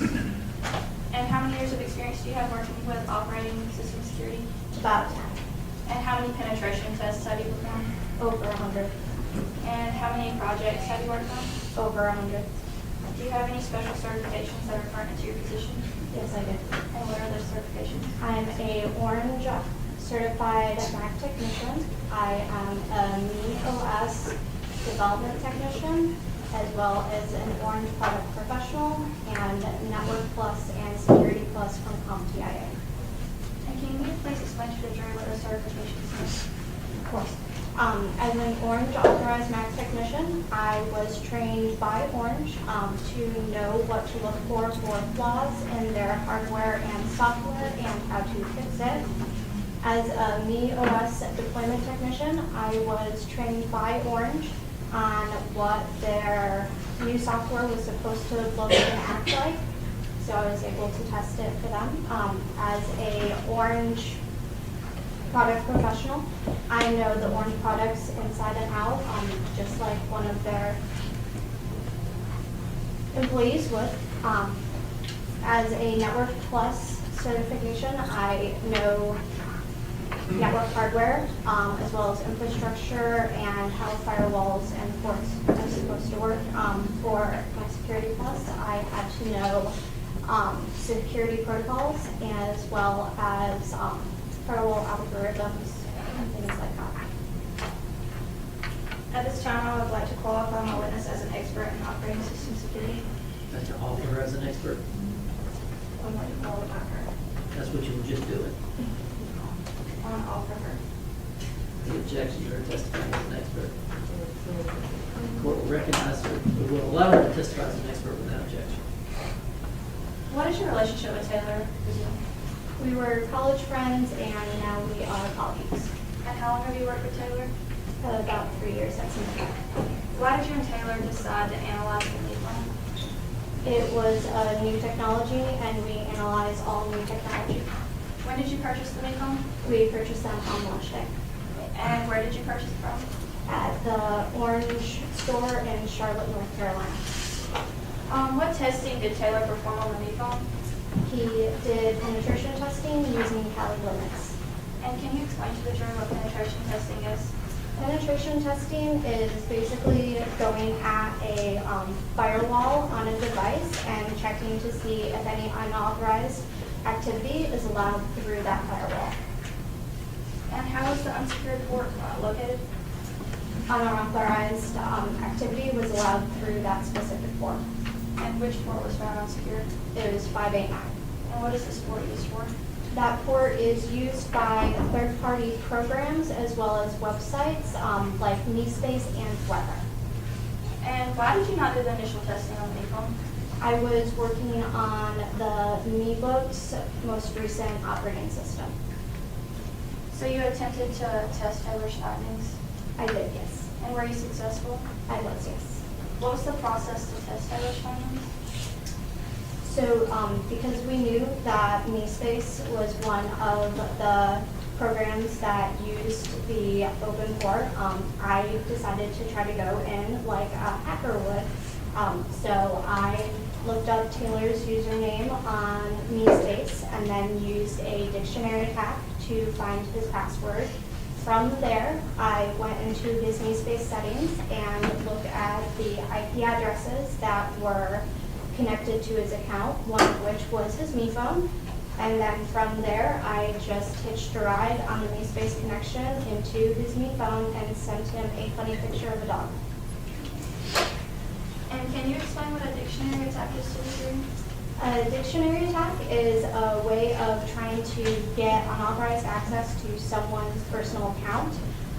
In this case, what I did is I had his username, which was Taylor Breezy, and I used a document full of known passwords and just tried him against it and was able to get him within a couple of days. And how long does this program usually take to get into somebody's account? Between 3 to 5 days. And how long did it take you to get into Taylor's MeSpace? About 3. Once you gained access to Taylor's MeSpace, what were you able to find?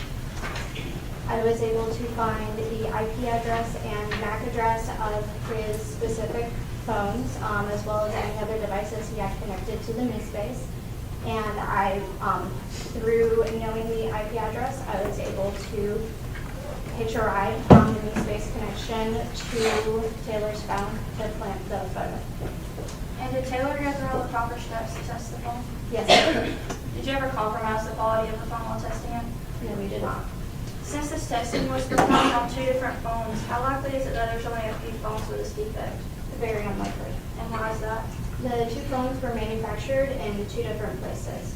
And how did you know that? As part of my Orange Certified Mac Technician training, they taught us to look for the serial numbers so that we would know where the devices were manufactured so that we could point out any manufacturing plants that were having troubles with quality, and these were 2 different manufacturing plants. Once you found this defect in the phone, did you contact Orange Inc. personally? No, I did not. And why didn't you? Because we put it through our supervisor who goes to the CTO. Did your supervisor contact Orange Inc.? Yes, he did. And did Orange act on this complaint? They did not, no. What did you do once you discovered that Orange was not going to fix the defect? We posted to our blog so that we can help protect all Orange users from a very big security flaw. And what happens to the cell phones once you're through testing them? They get put into a vault. Do you ever retest these phones? We do, as the companies put out software updates. Devices. Have you retested the Me phone? Yes, we have. And was the defect fixed? It has not been. In your opinion, can a phone company be proactive to hackers? Yes, they can. And how can they be proactive? Hiring companies like Symantec and those like us, and having us check the security of the software. Is using white hat hackers part of most company security protocol? Yes, it is. So Orange is behind by not using them? Yes, they are.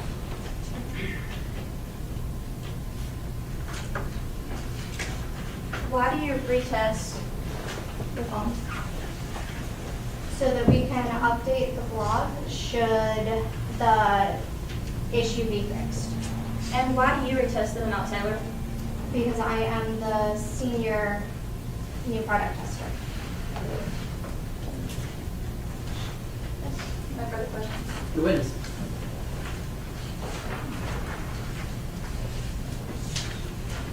So,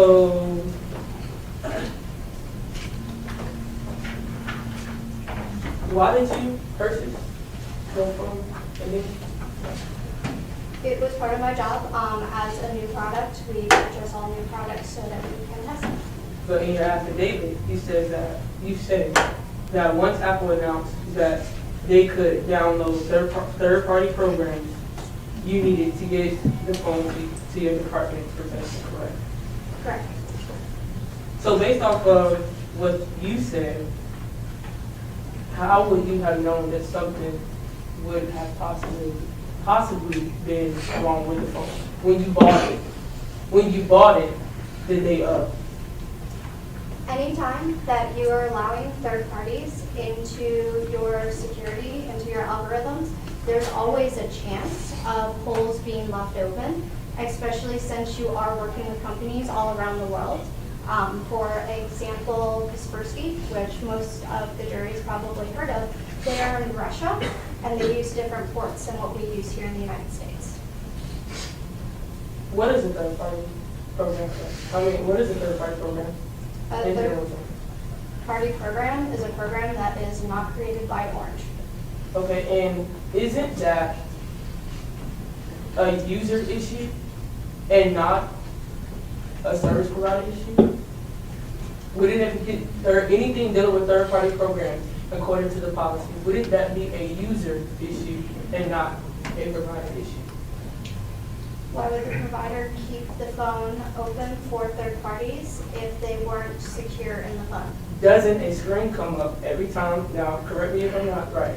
Isn't, when you have the phone, isn't there a screen that pops up before you gain access to this third-party app that tells you what your phone can be, or what your phone or your computer can be exposed to before you use these so-called third-party programs? No. There's none whatsoever.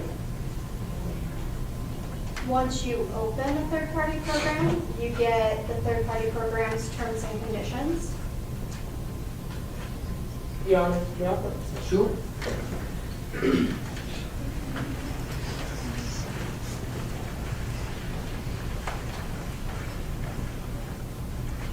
Can you explain it, please? That's a new phone. Okay, and how do you know it's a new phone? The 30-pin dot connector on the bottom is something that's proprietary to Orange. And you said that you did testing on this product, correct? I tested a Mi phone, yes, not that specific one. Okay, but you know enough to explain. Yes. Okay, fine. Your Honor, I would like to introduce this as evidence and post it. That's fine. There were consequences for introducing evidence in their case, but that's fine. You might want to wait till you have Well, your okay, expert. well, that's the You objected to introducing this? I would wait till her. Okay, okay, Your Honor. Because then I would her like expert to- witness can Yeah. open up the app to show the user agreement, which is also known as the terms of agreement. Okay. And am I asking these third-party programs what do the users expose their devices to? If the ports that are used by the third-party programs are left back open by the software developer of the original operating system, they are leaving their products open to whoever can gain access to it.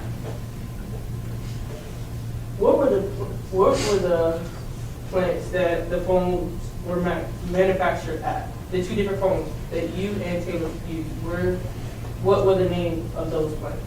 One was Foxconn in Shenzhen, China, and then the other one is, I'm not sure the specific company name, but I do know it is in the Philippines. Was it a service provider that was approved by Orange?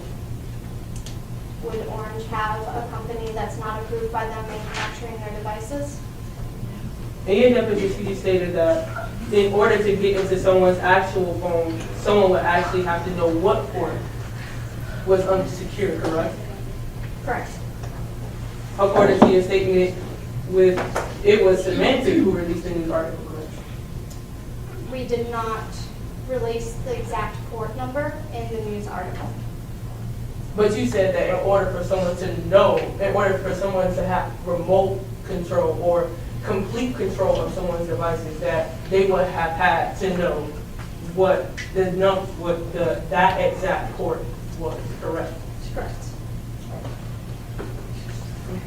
So with you releasing a warning, warning, you could have possibly influenced that.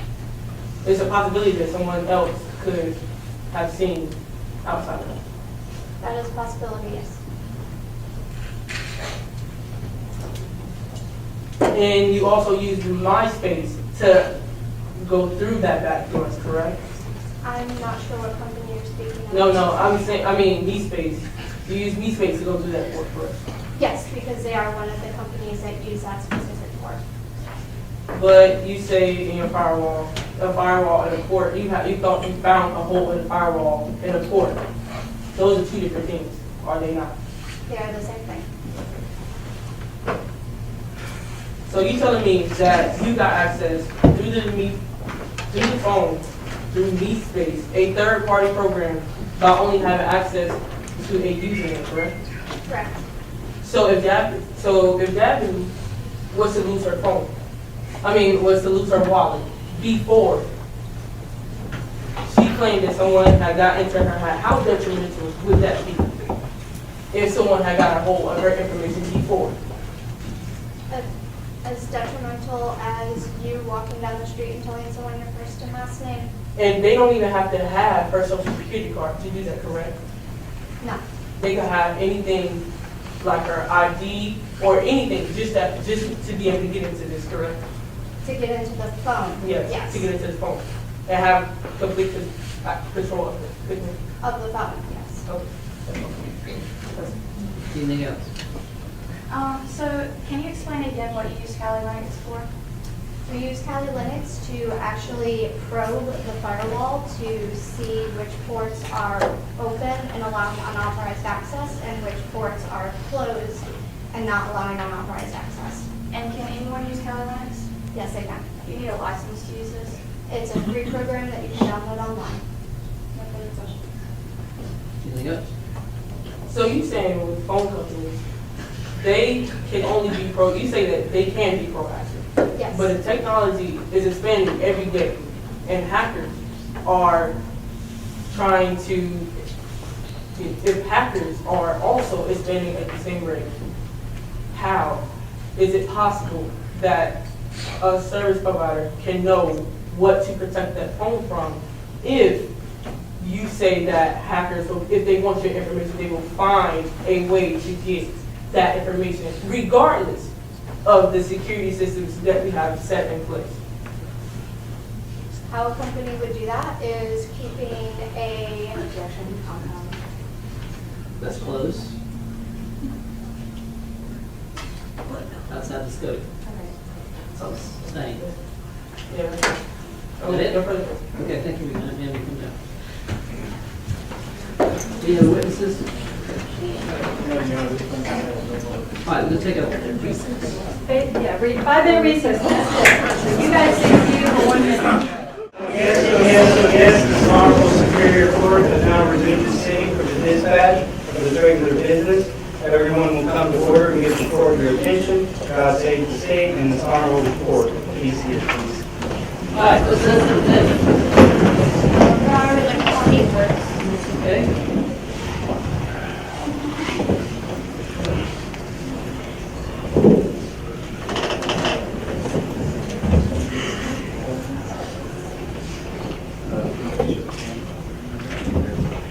Do you swear to tell the truth, the whole truth, and nothing but the truth, so help you God? I do.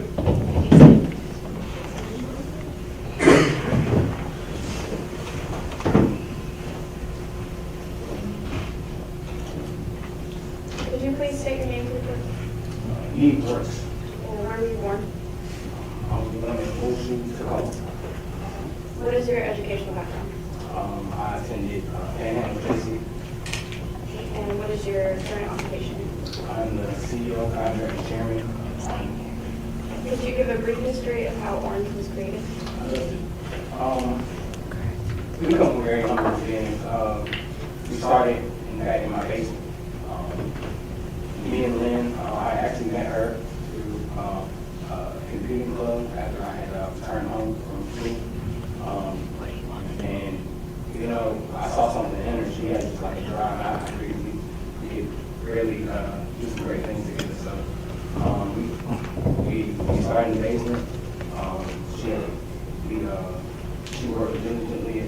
really well, and we came up with a couple projects that got real lucky. We were also very small, but we got real lucky, got a big break, and took off from there. Did you create the company by yourself? Mainly. Was your partner vital in creating the company? Absolutely. Was there any particular area of technology that she was gifted in? She was very good. She started with, she had a job with Kamari, and one day after a computer cleaning, she invited me over and showed me, some things like that she liked doing at the time, and she was so gifted. She could do anything with that. What she started doing was like mimicking telephone lines. She could do anything. She was a genius. What is different from where your company was when you first started compared to where it is now? Say that one more time. Where did your company first start compared to where you're at now? Like I said, we had humble beginnings. We started from our garage. And then we expanded. We worked diligently. We launched a lot of products, a lot of hours, didn't sleep a lot, and we were able to move from our garage. And we are a world-renowned company. How did you come up with the name for the company and other products? I had a personal touch. See, the products, like, for example, the orange tube, our original product, orange came from my mom has a tree, and the orange, the colors from the generated from the screen reminded me of the orange blossoms from the tree of my mom. And Mia, my mom, it was her first computer. It was a Mia and the Mia 2. Mia came from, that's my mom's actual name. So I have the personal touches on this product. What kind of security did you have on the earlier generation orange products? I assume you're referring to the orange POS.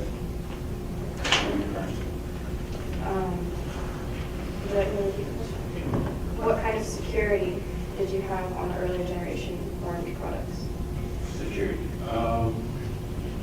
We had open architecture, and what that was is when somebody can go in and kind of implement their own things and make it their own. And because of this open architecture, it was actually a very bad idea because we were then a minor player in a major role we played in the system. So with this open architecture, people were able to come in and do whatever they wanted. And so they could make their own implementation. And so we opened basically the competition for them. Why did you change from the open architecture to the closed? Because not only were we at risk of becoming minor players, viruses were very prevalent at that time, and they put our consumers at risk. So early on, I noticed, we noticed that this could not happen because this would put our consumers at risk. And this product, this company is my baby, so I have to make sure that my consumers are protected. So I have to go to them. How is a secure architecture better for consumers with more products? It protects them from hackers and viruses and things of that nature. Did the creation of Orange create more jobs for your hometown? Absolutely. It's created a bunch of jobs. The population grew tremendously. We had, I think, about 250,000 computer engineers and like 1,500 farmers. So we grew. It was the town of Mushu to the city of Mushu. After your partner's accident, was she still part of the company? Absolutely. I'm a firm believer in loyalty, and she's family. She started this with me. And let me explain the accident, if that's okay. What happened? My partner Lynn, like I said, we had in the beginning.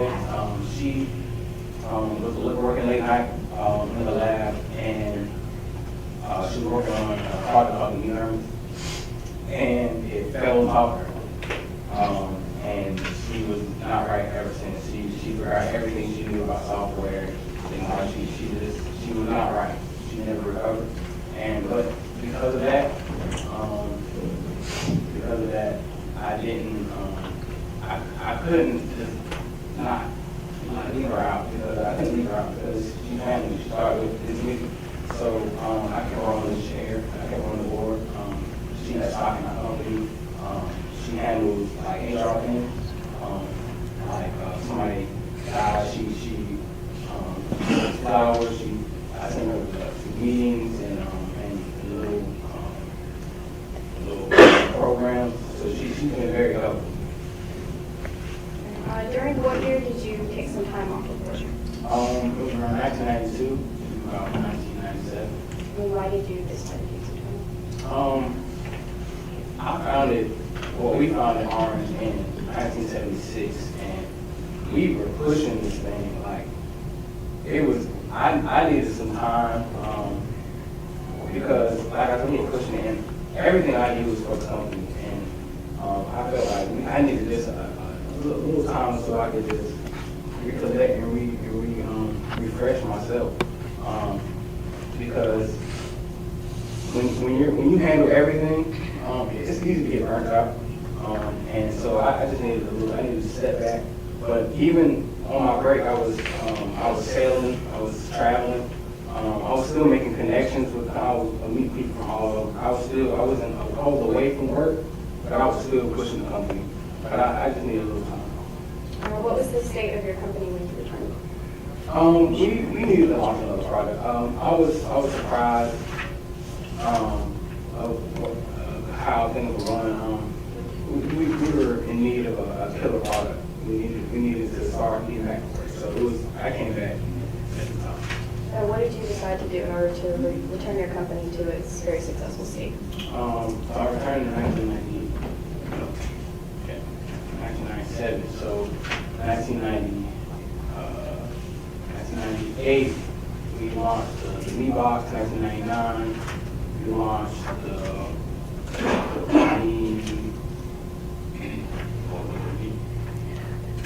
Pad. 2000,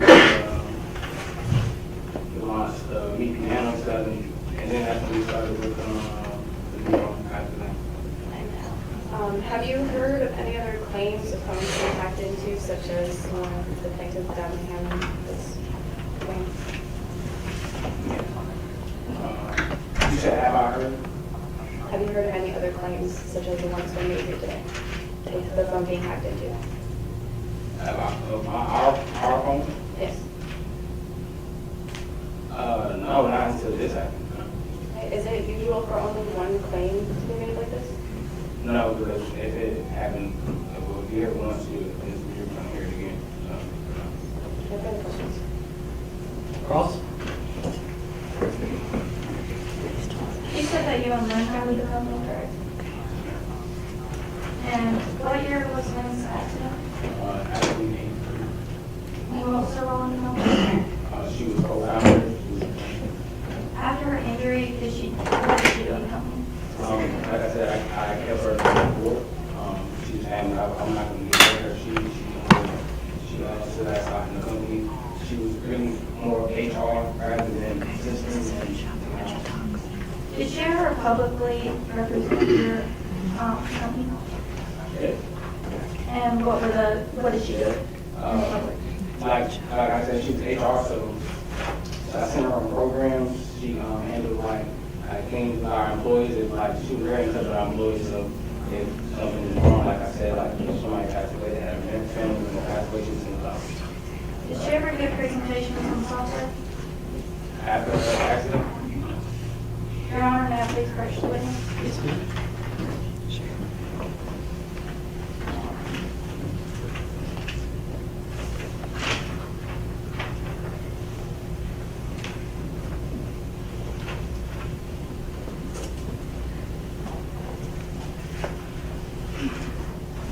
Do you recognize this? Yes. Has this been altered in any way?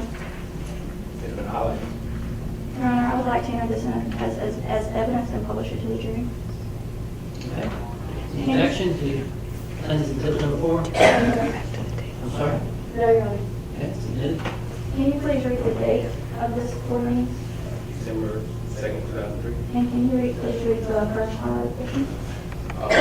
Bergamot was attended the National Music Teachers Meeting in Atlanta last month and gave a brief, extemporaneous presentation regarding new uniform score, writing software. So she gave presentations on software after her injury? It not with a knee, like, it was like a piano, it was like another product, like, that was the National Music Teachers Award, so it had nothing to do with it. In the meetings, it says where you just read regarding new DPOM. So she gave presentations on the DPOM after her incident? And it says staff member Jackson Brown and Bergamot. You just highlighted Bergamot though. But she was still there at the presentation? I said. Okay. So you let somebody with a head injury that doesn't know really anything about software still go with the company and give presentations about software? Objection, relevance. Overruled. Jackson Brown is the one that gave the presentation. Bergamot is assistant. Did Bergamot ever work on the DPOM? The bond work. Was she on the team? Did she ever give any concerns about the DPOM?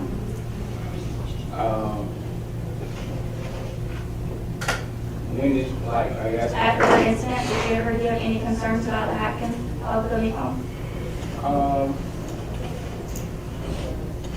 Yeah, she did. Okay. Do you attend all the board meetings? Yes. Do you ever get copies of like the meeting notes or anything? Yes. And do you ever read them? Yes. Did you create a system, the dot dash system? Yes. So you only read the dots, not the dashes?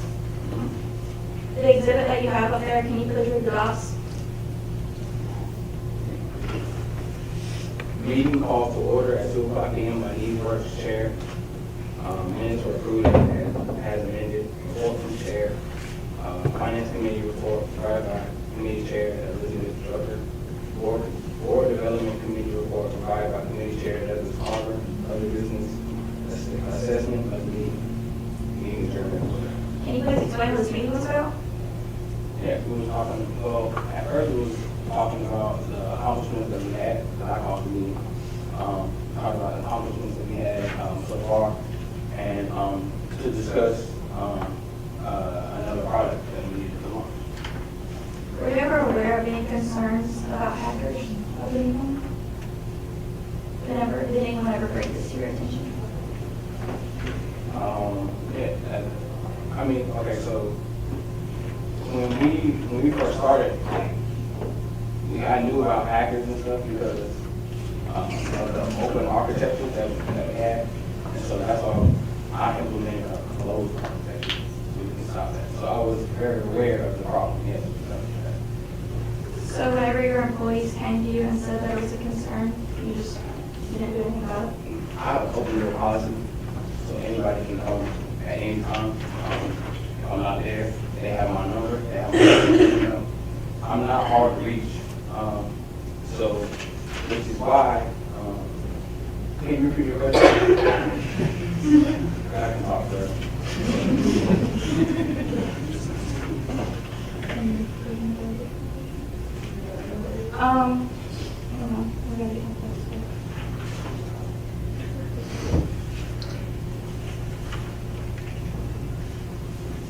Has Orange Incorporation ever been sued before? And when was the lawsuit? Objection. Sullivan.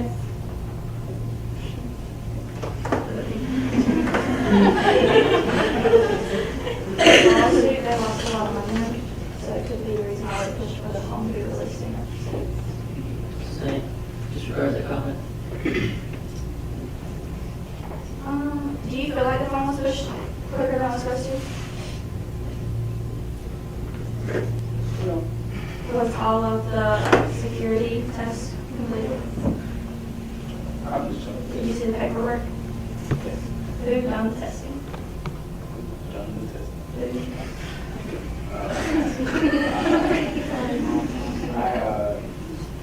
we had a team, and I'm pretty sure because of the testimony earlier, was all project descendant, and in that project, testing was done. So which team member signed off on the completion of the security phase? Everybody had their input on it, so everybody should sign.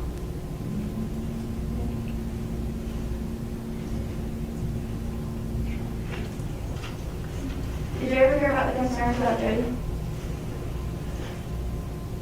Jody What Ross? concerns? About the hackers?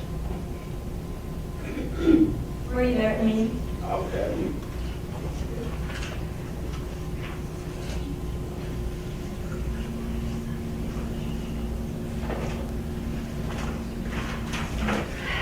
Objection, asked and answered. He's already been asked a question. That's the rule. Who asked it? She asked it twice? She's asked a question previously about if he I didn't, that's a good part yet. A couple of seconds to come to it because we need to move on, so the bailiffs Why can did get out you of here ignore- by 5. Why did you ignore Jody? I didn't ignore her.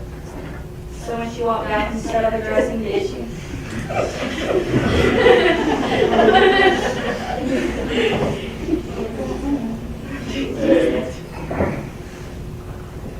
Your partner was Lynn, correct? Yes. And the paper that you have up there, can you please read the second highlighted portion? Furthermore, I explained reservations with exposing our proprietary device directly to web concerns that hackers and virus issues. You cared about her concerns, why didn't you take them into consideration? You asked about Jody, you didn't ask about me. I'm asking about Lynn now. What was the question about me again? You said Lynn is family and you want to keep her in the company and everything. Do you not take her advice? Since she is your partner, you care about her. It's noted. But like I said, she hasn't been the same since. But I mean, everybody has a good idea every now and then.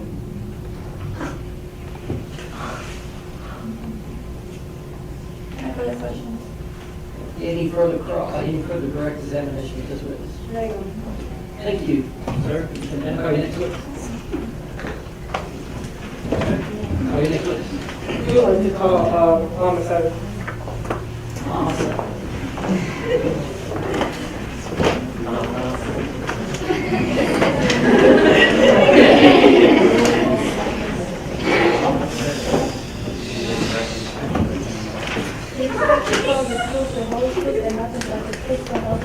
Yeah.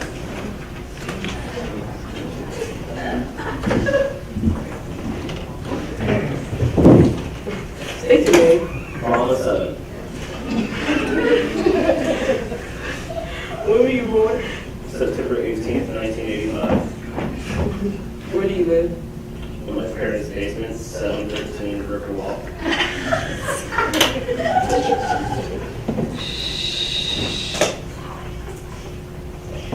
And why do you call the basement your command center? That's where all my stuff is on my computer. It's on my computer screens. How did you get these computers? It started with my dad. He gave me my first few. And what did your dad do? He worked at Vecellio Data Systems, so he was just a lifetime worker there. Would you say that this sparked your interest to learn about computers? Yeah, I would like to say that. To the point that you began to teach yourself C and C++. Right. So he gave me the stuff, and I worked on it. And by the time I was about, I think it was like 4th or 5th grade, I started teaching myself C++ and C++. In general terms, what is C and C++? So it's just basic programming. It's just, that's all it is. It's a basic programming language. So you would say that you know quite a bit about programming. Yeah, I would say so. What college did you attend? What college did you attend? Vecellio Polytechnical Institute. And what was your major? Computer science. What made you attend this school? They had a supercomputer. And what did you eventually use the supercomputer for? So the supercomputer could crunch numbers and algorithms super fast. So I would use said ability to crunch the numbers with census data. And I'd make my own algorithms and scripts that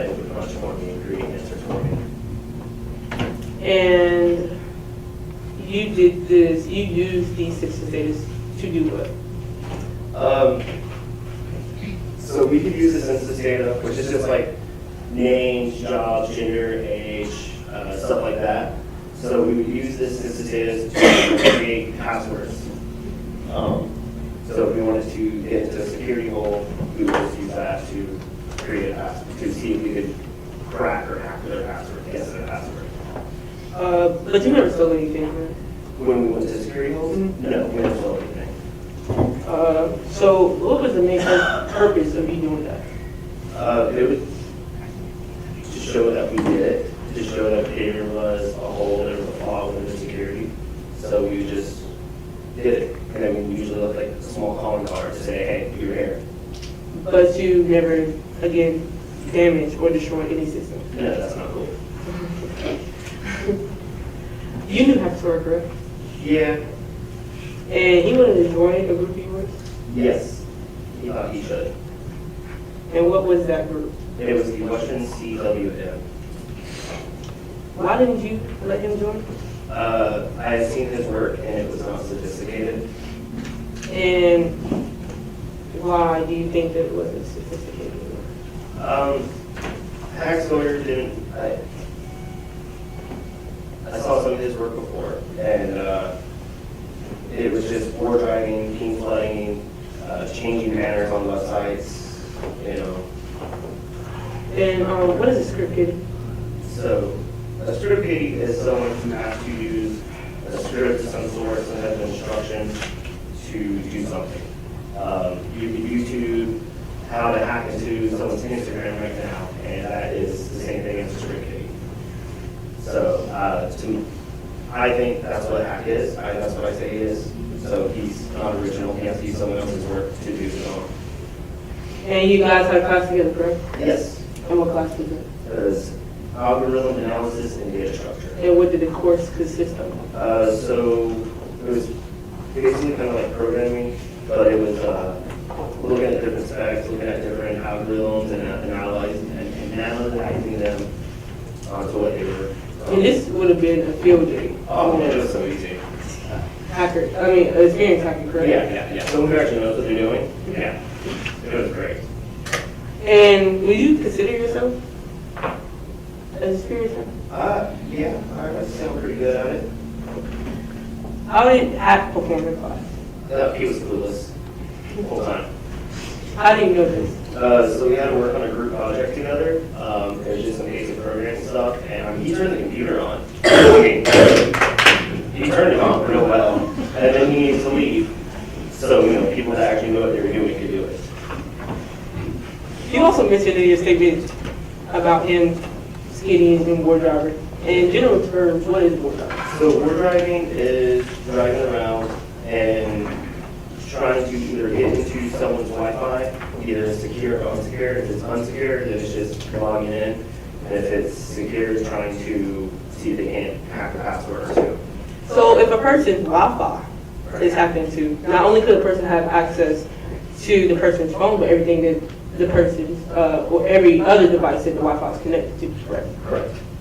But would you consider this a security issue, or is this a user security issue? I think this is a user security issue. I mean, the day and age we live in, if you don't secure your own Wi-Fi, if you get hacked, that's on you. Objection, improper expert. He's not offering an expert opinion. Overall. But hacking occurs by the second, correct? And hacking occurs by the second, correct? By hacking into the Wi-Fi? No, I was like hacking in general. Yeah, so getting into the Wi-Fi, getting into the device, that would be the hacking portions. And this occurs on a daily basis, hacking. How? Hacking's always evolving. There's, not just myself, there's plenty of people out there who do it. So they're constantly just trying to crack the next code. So if both are being enhanced at a rapid speed, how can phone companies protect their consumers? So they can... Speaking from a hacking perspective. They can only be reactive.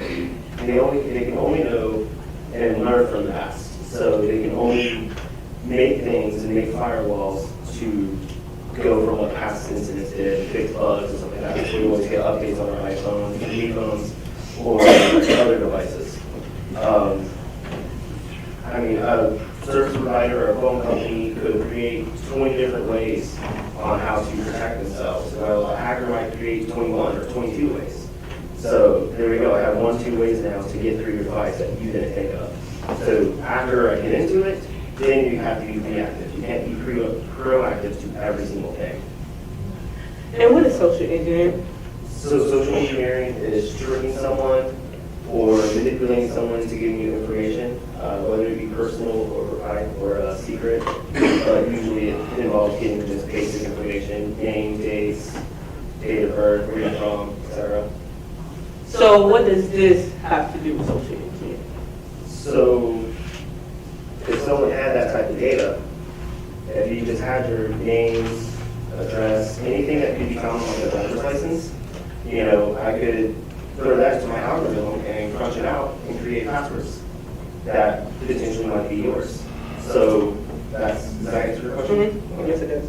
So with the information that you provided and the fact that in the past that you have already established, do you think that this is something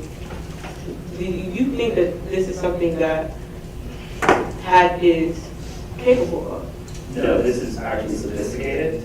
I mean, the peak of his performance, downloading a program, having to use someone else's work, and you know, he changed a couple of web banners, and did a little graffiti on the wall, you know, real cute stuff. No further questions.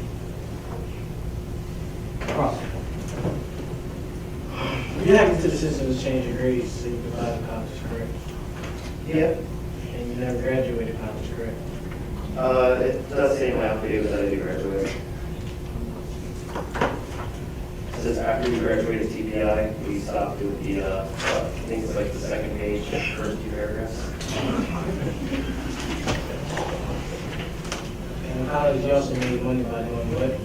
We created a website called Print.com. And your statement said you never damaged any system, correct? Correct.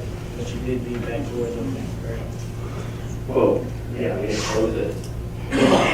We just left the common card in last. Which could potentially lead to hackers, other hackers, going into, correct? I mean, we share that information, sure. How do you know Hack Sawyer again? We were in a class together. And have you guys worked on the project, correct? We worked on a project, yes. But you never went to class. So how would you know of Hack Sawyer's capabilities in the group project? Objection. Overall. How would you know of Hack Sawyer's capabilities in the project if you never went to class? I mean, maybe a certain class, like CS 314 or whatever it was, interested me, so I did show up to that class. Multiple classes in college. I don't have to show up to every single one of them. You said in your statement you never showed up to class. I'm nodding to that question.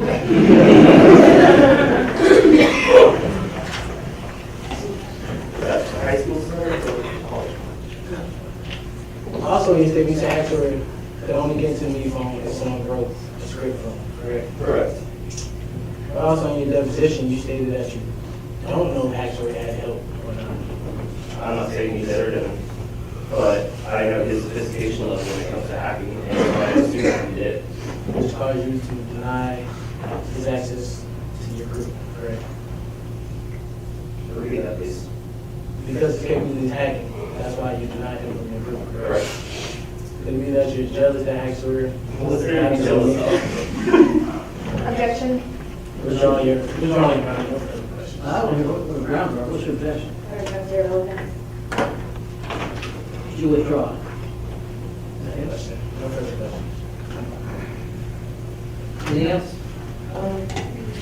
No further. Seven. Mr. Seven. Where's our mind?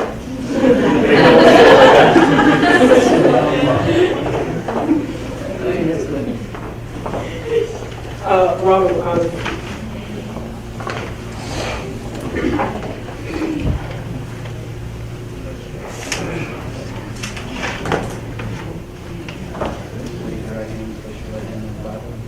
Do you swear to tell the truth, the whole truth, and nothing but the truth, also help with that.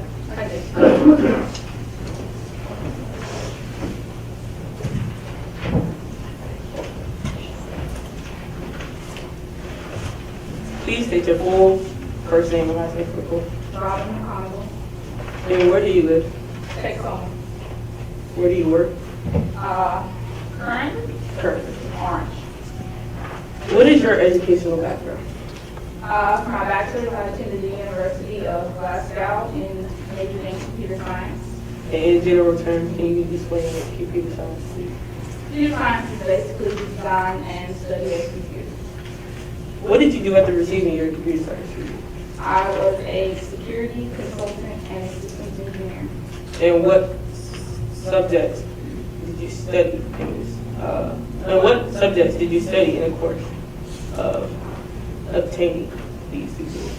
I took many courses, mainly focusing on security and courses in cloning and restructuring. And you have a master's and a PhD. I did. In what? My master's is in computer technology. My PhD is in computer security and cryptology. How many professional papers, if any, have you wrote? 3. What practical experience do you have dealing with the issue at hand? I was a computer security consultant and systems engineer before Orange. And please state the duties that you completed while you were working As a security consultant. as a security consultant, I worked with MI5, which is basically military intelligence level 5, and as a systems engineer in a gaming hall at a company based out of the UK.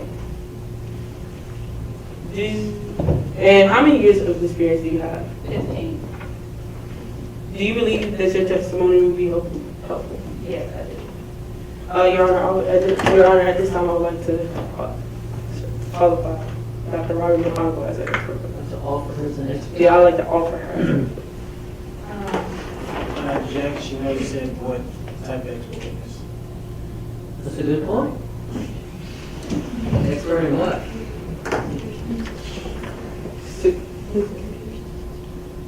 Computer science and security. Science and security? Computer science and security. Do I have an objection?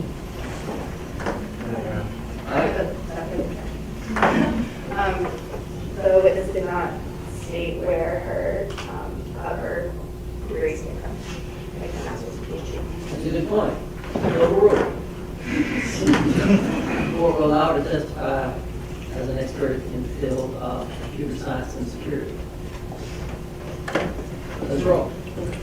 What year were you contacted about Orange? 2004. And why did they contact you? To aid in the development of the project. And what were your primary concerns? Cloning and eavesdropping. In general terms, what do you mean by cloning and eavesdropping? Cloning is basically pirating a person's phone ID and information on the phone and making it reappear as the original phone. And eavesdropping is monitoring a person's phone. And what are they commonly used for? Billing and fraud. And how did you resolve these issues? Enhanced firewall protection. Did any other issues arise during the development process? We had issues with viruses. And how did you resolve those issues? Again, enhanced firewall. In general terms, what is antiviral software? Basically programming that defeats malware and anything that could potentially harm the firewall. And what does it prevent? Antiviral software, viruses. Where is it located in the phone? Programming chip. And is it something that the user has to physically do to activate? No, notifications automatically push to the phone. Could you elaborate on the firewall and digital encryption that were used in the development process of the new? Did you bring any diagram to help you do so?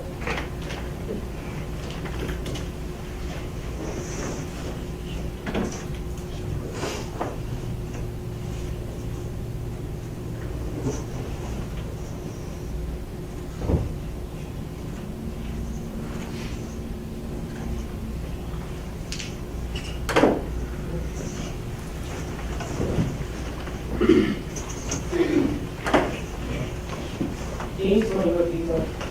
I can't. What are they? This is a firewall coaster. What's the number on it? This is exhibit 2.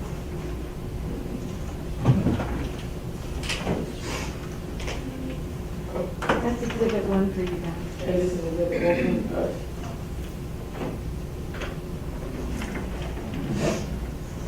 Tell us what exhibit 1 is.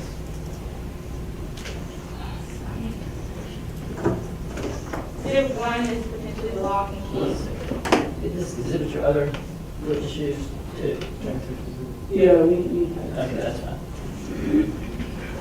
All right, tell us what exhibit number 1 is. This is the lock and key exhibit, basically explaining the phone is the lock and the hack is the key. The other is explaining firewall. Exhibit 2.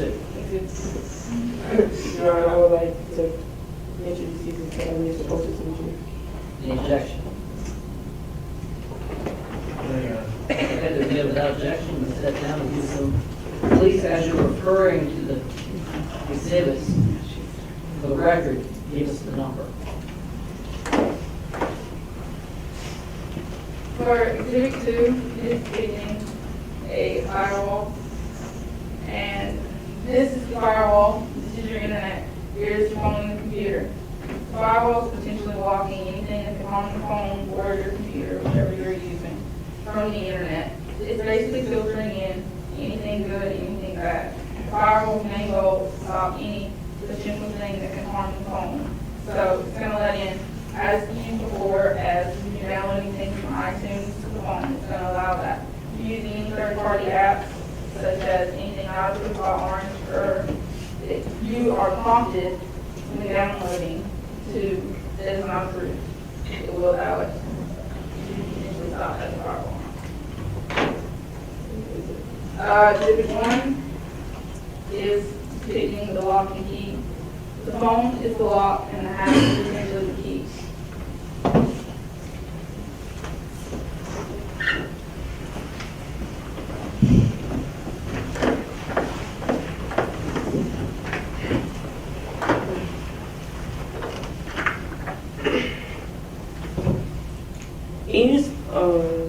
In what ways does the enhanced firewall protect a consumer's phone from?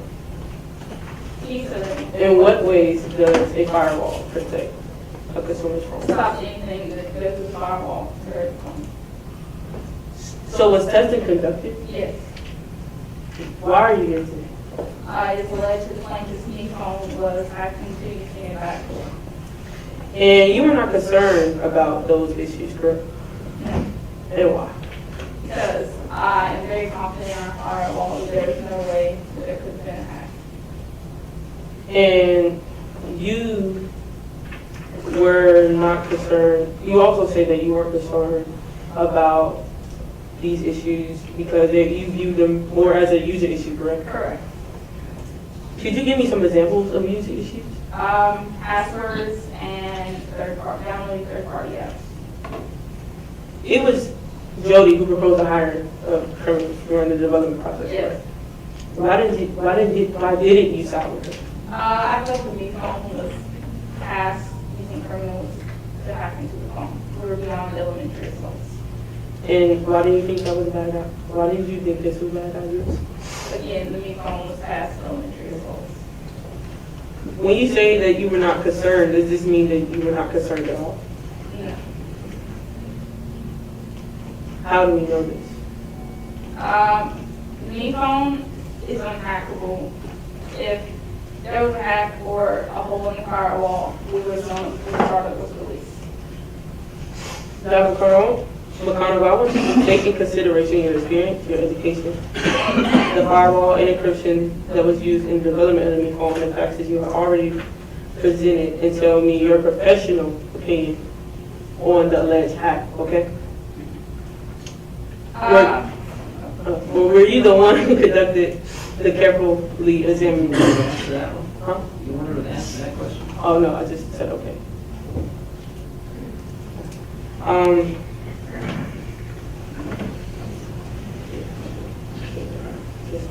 Were you the one who conducted the carefully examination of the actual phone utilized by the plaintiff? Yes. And what did you find when you examined the phone? The firewall was intact, the phone was intact, and it appears that the phone was hacked remotely. And based off of the information you found during the examination, what did you conclude? There was no fault in the firewall, and the alleged hack is impossible. Based on what evidence? The firewall was intact, and nothing was out of place when I was at the phone. And in light of this conclusion, and the conclusions that you made based on the media stories regarding that, and what were your conclusions made? I mean, what were your conclusions made on the media sources? They're all rubbish. Any outlet to claim the hack was successful is a lie, and I would tone it down to anyone that says the hack was successful. And what led you to this conclusion? If Orange is best security expert could not have hacked the phone, then the phone simply cannot be hacked. How many times have you personally tried to replicate this? No less than 11 times. So what is your overall conclusion? If Orange's best security consultant could not have hacked the phone is unhackable. No further questions? So you just said that the phone was hacked remotely, right after you said the phone was unhackable. Can you please explain that? Can you say your question again? You just stated that the phone was remotely hacked. After you- Alleged to be remotely hacked.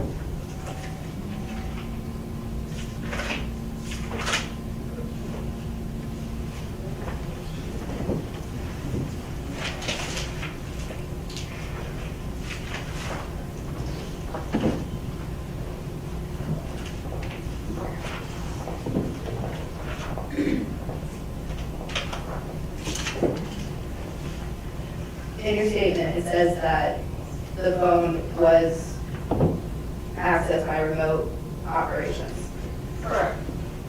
So does that mean that the phone was hacked remotely? It could have been.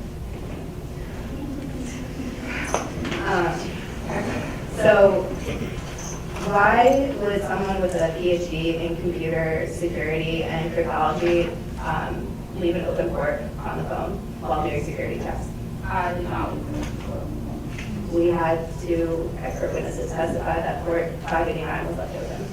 We would have caught it before the phone was released. Is there a reason that you oppose using white hat hackers? No. So why did you not bring them in to test your product before you released it? Because I felt confident in the people that we had, that we didn't need any outside sources testing our phones. So when you wrote all of your papers, did you have somebody edit them before you published them? I did. How is this phone different from that? Papers and phone are 2 different things. So you should have caught all of your own spelling errors and grammar errors in your papers? I didn't major in English, I majored in computer security. After the phone was released, were you promoted? I was. And what did this promotion entail? Where did I get from the promotion? Yes. I had royalty on all iPhones sold and use of the corporate jet. And what was your royalty of all the iPhones? 10%.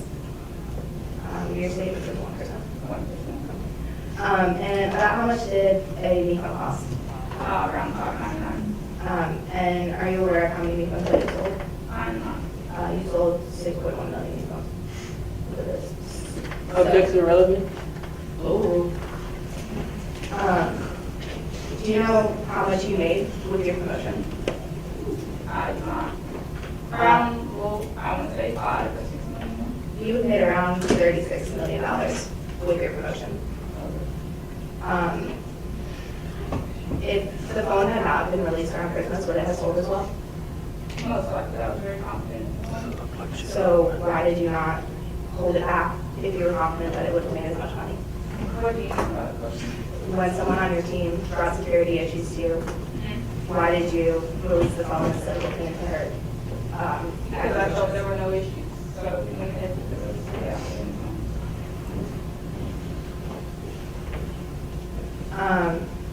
Is there anything in your contract with Orange that prohibits you from talking about security flaws? When it didn't have a problem? In our enhanced viruses, yes. Things Yes, I've done it in the past.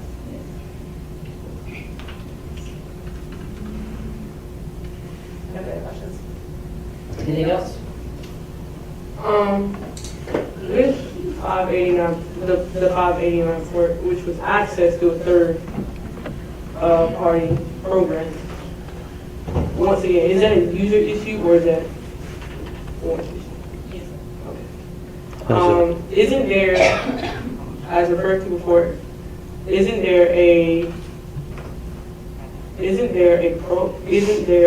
policy on MySpace that says, I mean on MeSpace that says that allows users to know what their phone or device or anything would be access to through the user agreement? You want to know what this is? Sure.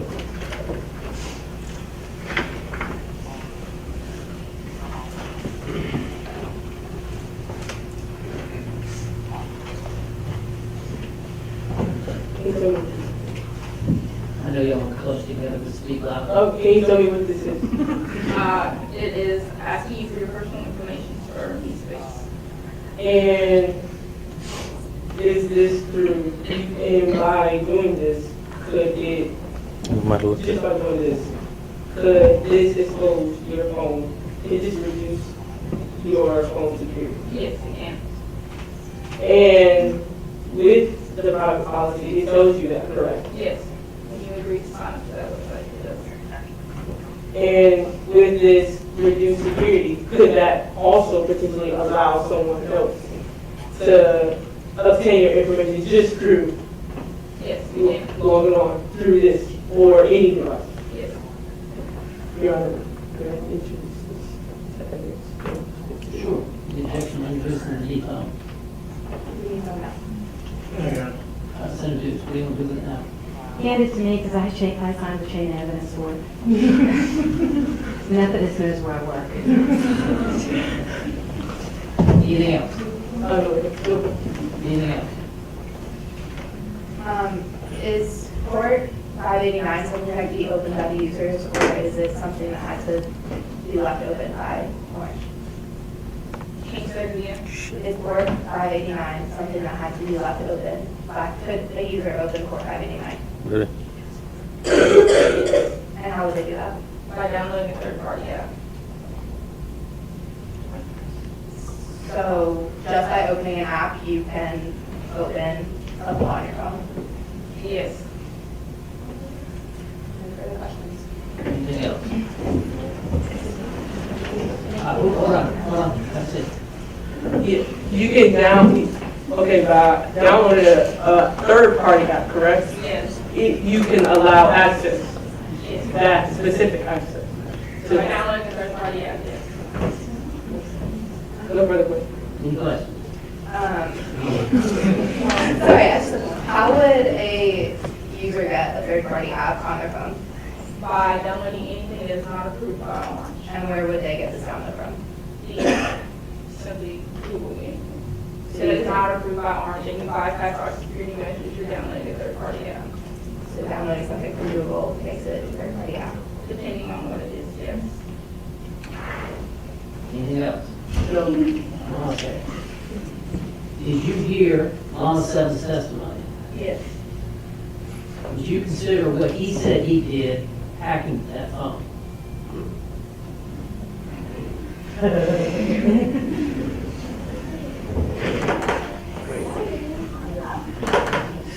In what way? However you describe hacking a phone. Yes or no? And you kind of answered it already. You just told us how you get into someone's phone.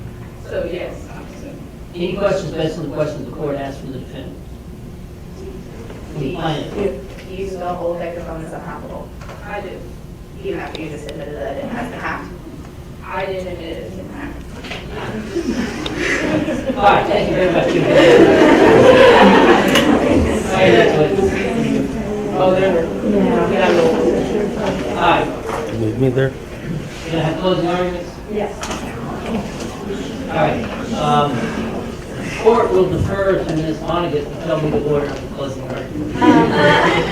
Plaintiffs go first because they have the preponderance of the evidence, and well, both parties, right, so he's going to take that, but they go first. All right, in first and last or just first? We only have first and last, we don't have rebuttal. Okay. All right. Are you ready? Hold on just a second. Are you ready? Ladies and gentlemen, you now hear closing arguments of the attorneys. It's improper for an attorney in a final argument to become abusive or to check facts or experiences which are outside the evidence. If an attorney attempts to restate a portion of the evidence and your recollection of the evidence is different from that of the attorney's, you are to be guided exclusively by your own recollection. You may proceed. Good afternoon, ladies and gentlemen. I'm representing the plaintiff here that we have. I am really just a steward of facts, searching for truth. As you see here, we have Ziere Works, a CEO who only thinks about himself. He doesn't seem to feel like security of the company is the number one priority. And we also see, as we heard from Robin, she has said that if it's going to happen, why would we be here in court today? Just think about that. Please place yourself in the shoes of our client, Diamond Cameron. She had lost everything. She can't go back to school. She lost all her scholarships. Her credit score is low. It's real low. She's a 3.7 student. She's a 3.7 student. And she got her first seat off of this. And what the defendants is trying to say is that it was unhappy. Now, you are here today to get you to come on our side, to understand what we're trying to prove to you all.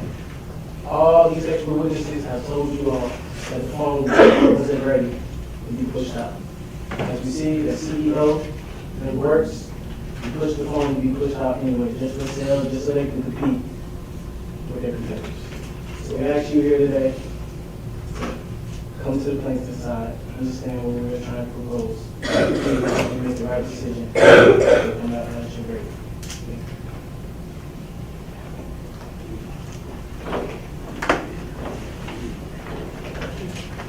Okay, let's send it to the team. Ladies and gentlemen, I represent Orange Company. As you heard today, the plaintiff claimed that we pushed a product that we allegedly thought that we knew would be detrimental to our consumers. Neve is a hard-working CEO who started his company from the ground up in his parents' basement. From his parents' basement to becoming a multi-million-dollar company. The plaintiff, Gabby, is a college student. You guys remember when you were college students, correct? You had, when you first got that credit card, you wanted to buy everything. She was a college student who was a new credit card. She had a credit card ever since she was 16. Didn't have a way to pay her credit card, the money that she had spent on her credit card back. Lost her wallet and her PDA prior to the fact that she claimed that her phone had got hacked into. Ladies and gentlemen of the jury, if we sit back and take a look at this information that has been handed to us today, if you lost your wallet or your PDA, what would have been the first step that you took in order to protect yourself? Not everybody else, but yourself, from having your information compromised. North Carolina is a contributory negligence state, meaning that if you have 1% doubt in your mind that she didn't do everything in her power to protect herself, her information, she knew that. She had a relationship with that. She went to even get chili cheese fries with her. If you're telling me that you don't have a personal relationship with somebody that you get chili cheese fries with, and that's a specific order. Chili cheese fries. that you don't know him and he can't pick her out of a lineup of two, it just doesn't make sense. At the end of the day, a third-party app it don't automatically void the warranty, but if you download a third-party app, there is a screen that comes up. Everybody in here has a phone. And every time you download an app, what pops up? A screen that lets you know the disclaimers of what your phone or what your phone can have, or what that app can have access to of your phone. So when you do that, from then on, if it's a third party, then it's considered a user issue. And at the end of the day, like I said, her credit card, and not even her credit card, but her wallet and her PDA was lost prior to the fact. And if you think about it, if she did not lose her wallet, would we really be in this situation today? And that's all.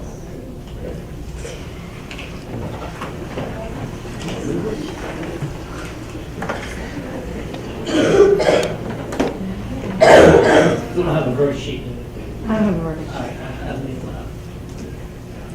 All right, ladies and gentlemen of the jury, you've now heard all the evidence and the arguments of counsel. Assuming your duty to decide from this evidence what the true facts of the case are.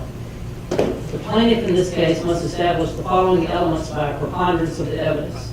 To sustain the burden of proof, Dabney Hamilton must prove that Orange Inc. was negligent in its design of the knee foam, and that this negligence was a proximate cause of the damages sustained by the victim. The elements of negligence are as follows: that the defendant owed a duty of care to the plaintiff. This element has not been disputed and should be taken by you as proven. The defendant breached that duty of care. And third, that this breach caused some damages to the plaintiff. Let me give you the following instructions. Preponderance of the evidence means the greater weight and degree of credible evidence admitted in this case. It's not proof beyond a reasonable doubt or proof beyond a shadow of a doubt. It's a preponderance of the evidence. Negligence means the failure to use ordinary care. That is, failing to do that which a person of ordinary prudence would have done under similar or same circumstances to prevent an injury. Ordinary care means that degree of care used by a person of ordinary prudence under the same or similar circumstances. Proximate cause means that cause which in a natural and continuous sequence produces an event, and without which such cause, the injury would not have occurred. In order to be a proximate cause, the act or omission complained of must be such that a person using ordinary care could have foreseen would cause that event. So, I charge that if you find for the plaintiff, you are to mark the verdict sheet so accordingly. If you find for the defendant, you mark the verdict sheet so accordingly. The first duty when you retire to the jury room is to select one of your members to be your foreperson. The foreperson should lead you in your deliberations. When you have completed your deliberations and have found unanimously for one party or the other, please knock on the door and the bailiff will have you return to the jury room. Jury to the jury room. All right. Those of you need to stay till the end and want to get credit from me for my class. And I have a sheet of paper that you will sign after they all come back, so you can get your extra credit. No, you are not signing it. You're not signing. I got sure all of you. I should be able All right. You ready? Go ahead. All right. I'm going to give you a little critique of your performances. First of all, just like every time I've done this before, I've done this 6, 7, 8 years. It's just like every time I've done it before. I got good news and I got bad news. Okay? The good news is that some of you, and it's also the bad news too, some of you did a better job than some of the lawyers that I see every day down here at the courthouse. I applaud you, and this audience should applaud you too. Now, ordinarily, in the beginning of the year, I would come out to the class and teach a class and kind of tell you how this is supposed to go. Unfortunately, Ms. Vonnegut and I couldn't arrange that this time, and I wasn't able to do that. Now, you know, I told the jury that I didn't read this, but I did. Not everything that I said in here was right, and I know it's not right. I made some rulings just to move things along, and I made some rulings to add a little humor. I want you to relax. I want you to have a good time and to learn something. It took me 2 or 3 years of doing this to find out that some of you were actually terrified and hated this exercise. To me, this would be fun. I would love to do this when I was in college and law school every single day. And it took me several years to realize that some of you might indeed be terrified. All right, opening statements. Morgan Faircloth, good voice. You laid out your cause of action. You were a little nervous, which is fine. You listed your witnesses and told a little bit about what they were going to testify about. That's very good. Very often in the opening statements, people just waste an opportunity. You need to tell who your witnesses are, tell what they're going to say. This is your chance to tell your whole case before they ever hear it. You got to remember, these people up here, I don't mean anything disrespectful to anybody, but a jury is not very smart. Really. They don't know what's going on. Y'all have prepared in real life. We would have prepared for this case for months and months and months. And then you know it so well, but they don't know a thing about it. All right? You talked about what a hacker was. The only thing I would have done other than list my witnesses is I would have pointed them out. Point them out. You spoke a little too fast and it was too short. I like what you said, and you picked up on it in your closing. Put yourself in my client's shoes. That's very, very good. Nina, you touched the jurors in a personal way. You talked about them being parents. That was very good. That's Nina. Nina, okay, I'm sorry. Well, all right. You personalized the defendant. You know, here's this big corporation over here that's got lots and lots of money, but you turned it into a person, so you personalized him. You had a good voice, you were confident, but once again, it was too short. And I don't know what kind of time limits Ms. Molly They're only gives. given 5 minutes. Okay. Nobody used 5 minutes. Dabney Hamilton, and then Molly Cross. Now, when I come out and teach earlier, I will tell you that something is going to happen today. I can tell you, I can read the future. I know that some of you will do this. And what happened then? And where did you go? What happened then? Where'd you go? So that's your answer? Okay? Okay? We have these idiosyncrasies. The lawyers down here have them, and it's distracting. Several of you do this. You start every question with "and," you say all the time. One thing I was glad I didn't hear, which I usually hear from this generation, is "like" about every third word. I only heard "like" a couple times today. Back to Molly. Introduced to the exhibits. The copies were good, but nobody ever gave any exhibits the whole time. Nobody gave any exhibits to the jury. Okay? These are great to have a copy for the clerk, to have a copy for the other side, and have a copy for the judge. You need copies for the jurors. None of these exhibits ever went to the jury. And this one right here, with the highlighted stuff, that's a killer exhibit that you almost didn't get your second point in until I started waving the flag. Our witness, good voice, good presence. You spoke a little too fast. You said to a lot of the answers, but you knew your part extremely well. Nina, again, good start. Talked about other ways to finance school. Then you moved on to the next issue. I would tell you, if I'd come out earlier, that on cross-examination, it doesn't need to be long. You need to jab. Get your points. Get your points. Now, what do you do with these points? You collect these points, and you collect your points too, but particularly on cross-examination, you collect your points, and then you come back to them in your closing argument. I know in my mind this is not true, what I'm getting ready to say. I believe in my heart it's true. I know in my mind it's not. Any lawyer can win any case with a good closing argument. Now, my mind tells me that's not true, but my heart makes me believe that it is true. That's the most important part of a jury trial, outside of the jury selection, which we didn't do. Good start. You moved on to the next issue, which I can't remember what it was. It was short and to the point. The part about January 1st or January 20th, that was a wasted point. The wallet in the PDA, that was a more important point, that she had lost her wallet in her PDA. Exhibits, like I said, we need copies for everybody, and y'all got to introduce them. Both sides just forgot the exhibits. Okay, Jody, or as I like to call you, totally Jody. Mr. Diggs, let's go with you. Good voice. You used and. You were very confident. It was a very good direct. You were a little weak on the introduction of evidence, but introducing evidence is hard. And I forget sometimes you're not real lawyers, and that you're not even real law students, and that you're taking a law class in undergraduate school.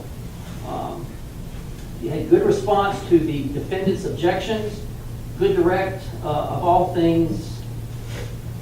I always get this, I can't read my own writing. With phone insecurity and hacking. You explained, your witness explained that a lot. Jody, you're the best witness of the day for a lot of reasons, okay? And some of you who do well will get to wear one of these. And those of you who don't do well will still get to wear one of these.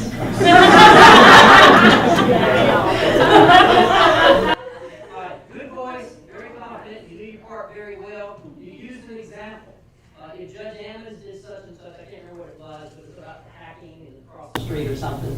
You used an example to explain your testimony, very good. You talked to the lawyer, but at the appropriate time, you turn to the jury and explain the important things to them. And that's what a good witness does. You turned to them when you were explaining cloning and eavesdropping. You did a great job with the exhibits. Cross-examination, I'm coming back to you. Cross-examination, is it Perry? Yes, sir. Huh? Yes, sir. No background in security, that was a good point. You were very aggressive, and that's good. There are very few lawyers that y'all probably don't know who Perry Mason is, do you? No, we do. All right. We do. Dr. Ziegler does. All right. Very few lawyers are going to get that Perry Mason moment when you're going to get the witness to break down and go, oh my God, I lied. They're not going to get that too often, although I've seen it twice in my career. And there's nothing wrong with being aggressive. Somebody made an objection about badgering, and I said, that's not badgering. I've seen badgering. Very aggressive, you were good, you knew the facts, and you twice used the fact sheet to try to impeach the witness, which was very good. On cross-examination, Jody, you had good responses, and how many agree with me? We saw an attitude, right? We saw that attitude. And that's fine, because that's what real witnesses do.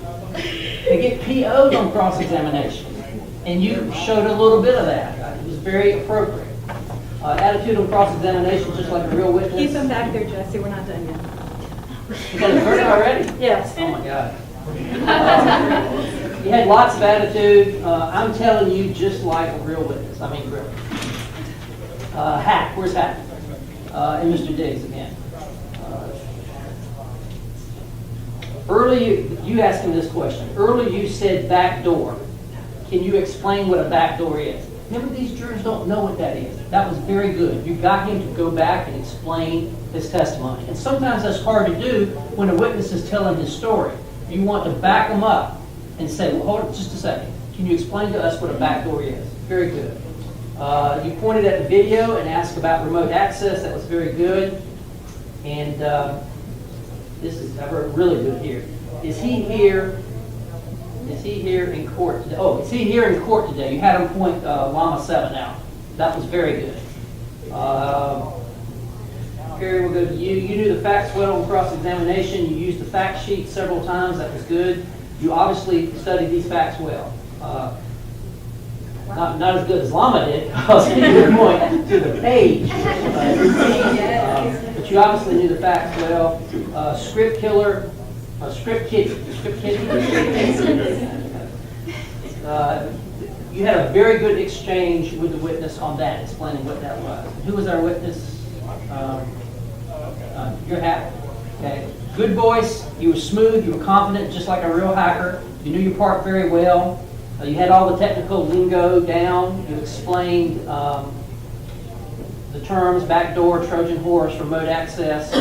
Across, I thought there were very real answers to the questions, and your answer about targeting her, you had a good. She asked about a targeting question. You had a very good answer to that. Taylor, okay, Molly, and Ms. Curry, right? Okay.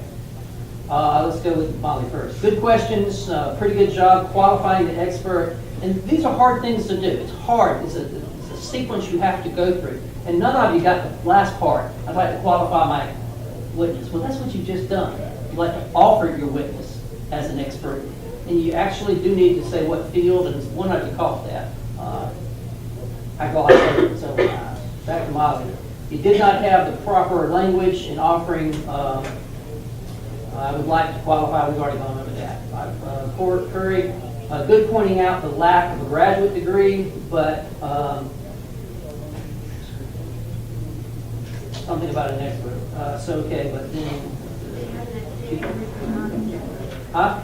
They already asked for an objection, and she was trying to point out that. Yeah, some of the objections were late. You had a good point on cross-examination, and then you moved on, which is something that you need to do. Witness, good voice, a little low. You knew your part well. You responded well on cross-examination. On cross-examination, and I don't know whether this was acting or whether it was real. I like to think it was acting.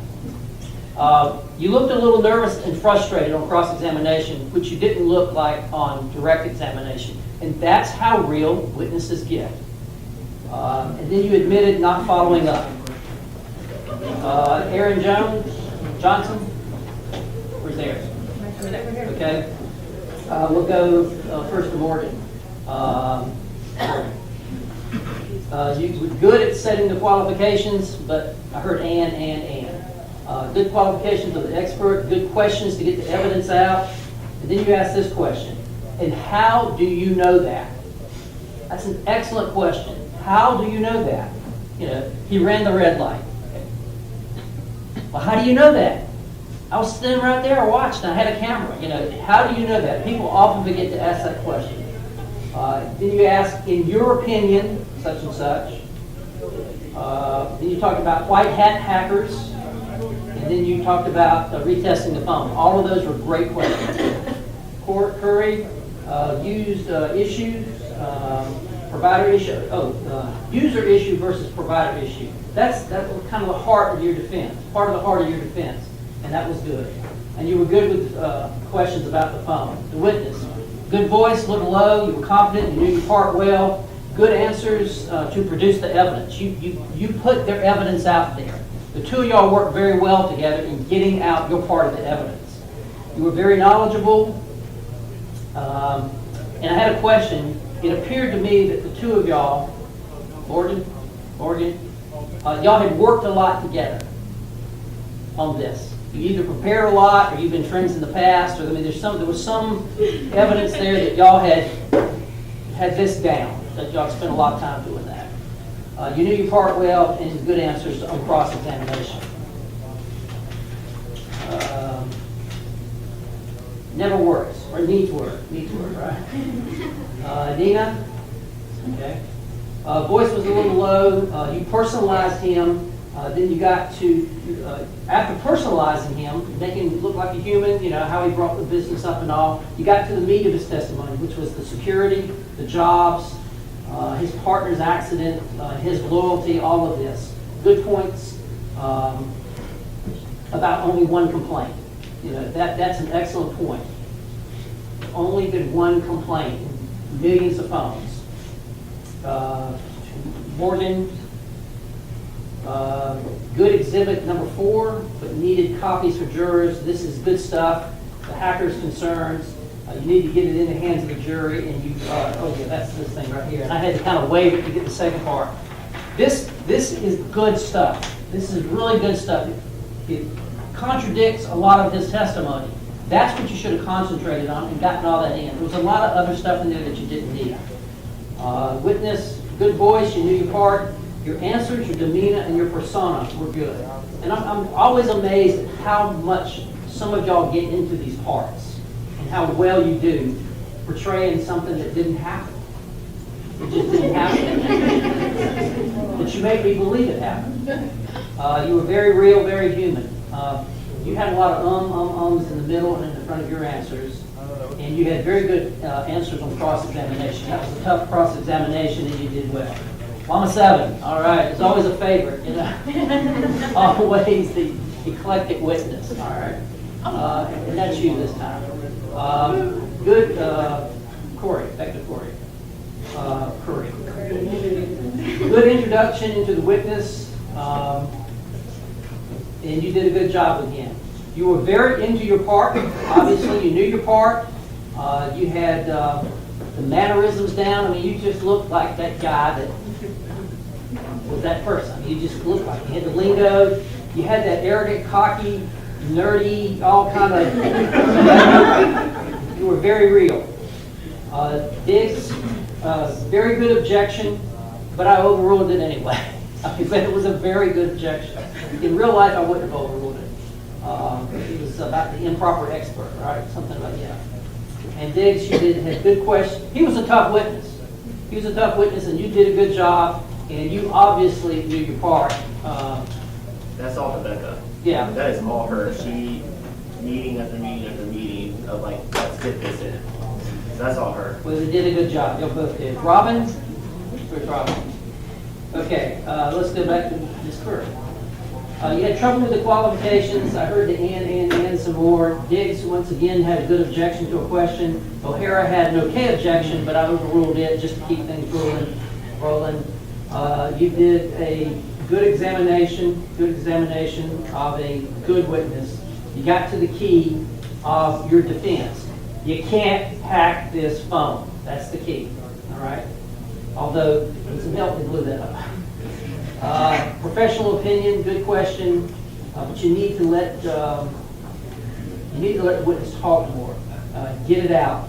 You missed a good question. You asked a very long question. I can't remember what it was, and then I said, then you went on to something else. I said, well, you wanted to answer that. That was kind of the key.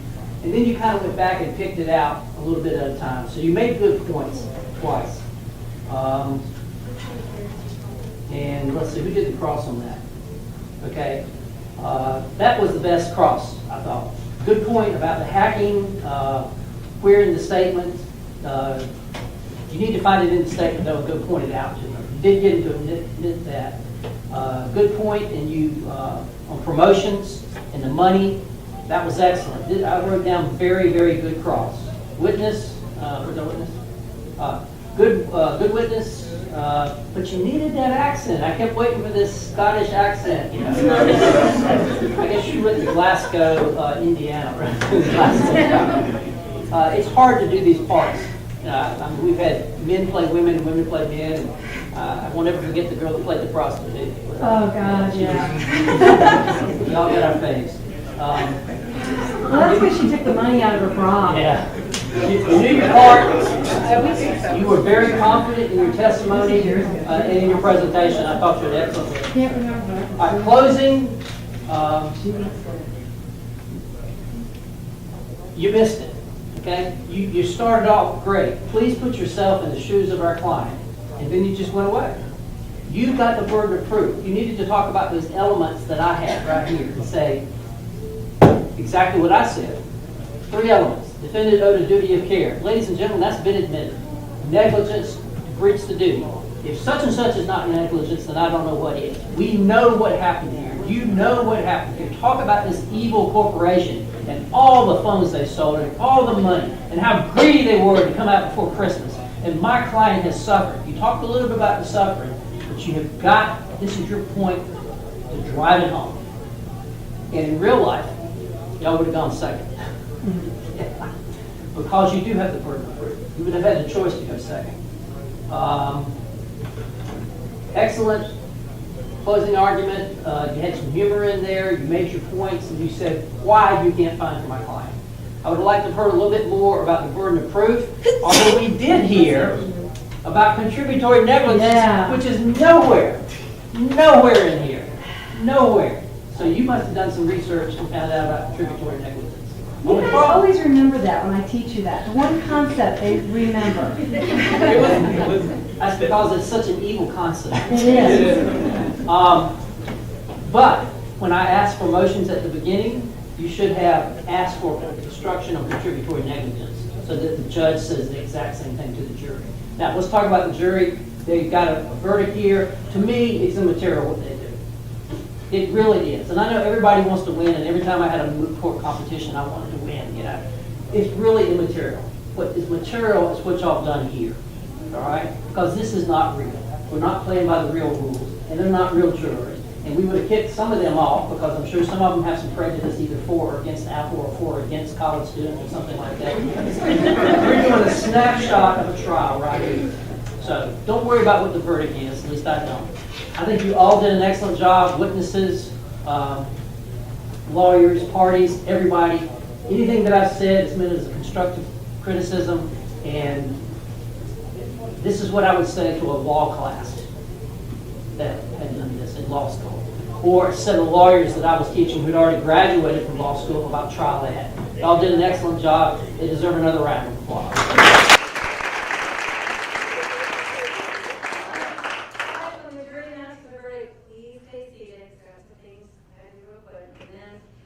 Those of you in litigation, do not leave. We need to help Paul Joseph take things out, including ready to get Ellen Hancock's her screen back and her cart back. So we will let the jury in.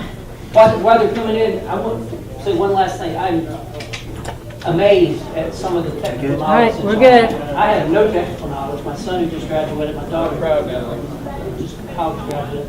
They laugh at me all the time because I had a flip phone from about a year and a half ago. The technology and the knowledge that y'all have, some of these are in other classes, some of these witnesses are in other classes. Yeah, they're in my, they're forensics class. Forensics class, they did an excellent job.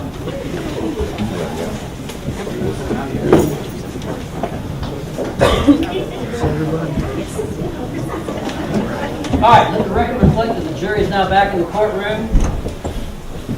Who speaks for this jury? I do, sir. All right, you stand up, just answer my We the jury hold on. find. Just answer my questions, yes or no. Has the jury come to a unanimous verdict? Yes. Have you written it on the verdict form? Yes. Ordinarily, we'd let the clerk give it, but since you're such a... I'm sorry. Would you please announce the verdict to the court? We the jury find that the defendant did not breach his duty of care to the plaintiff. So say you all. If so, raise your right or left hand. The court sees 11 hands. Any motions require the presence of the jury from the state? Plaintiff? No. From the defense. All right. I think that they would benefit by hearing a critique from some of y'all. Y'all keep it kind of short in case all of you want to speak, but we'll start wherever. And Judge Emmons, I have to laugh because he's sitting in your back, but Austin Warren, who you said was your expert SBI agent, which he now is. So Austin has done this for long legal. So when you guys Austin, give your go ahead. comments, introduce yourselves because some of these students don't know who you are. So I think y'all did very good. I heard there was a shakeup with. yeah, guys, you got to give this team credit. 2 days ago, Carrie Ann found out that she was stepping in as an attorney. The attorney that was supposed to be here was Jasmine. And as you guys know, which is a good thing, our women's soccer team left this morning for Texas. Jasmine was one of the attorneys. They had been working with Jasmine all semester. The other thing is one of their witnesses is also on the women's soccer team. So that gave them one, the witness, you guys are probably why you didn't hear from Lynn, his partner, is because Capri's at Texas. Damage Lynn, I wouldn't damage Lynn. Damage Lynn was ready, but she is in Texas at the NCAA tournament. So they got thrown in the fire very quickly, very quickly. Carrie Ann had to step it up and work with Nina and Rebecca.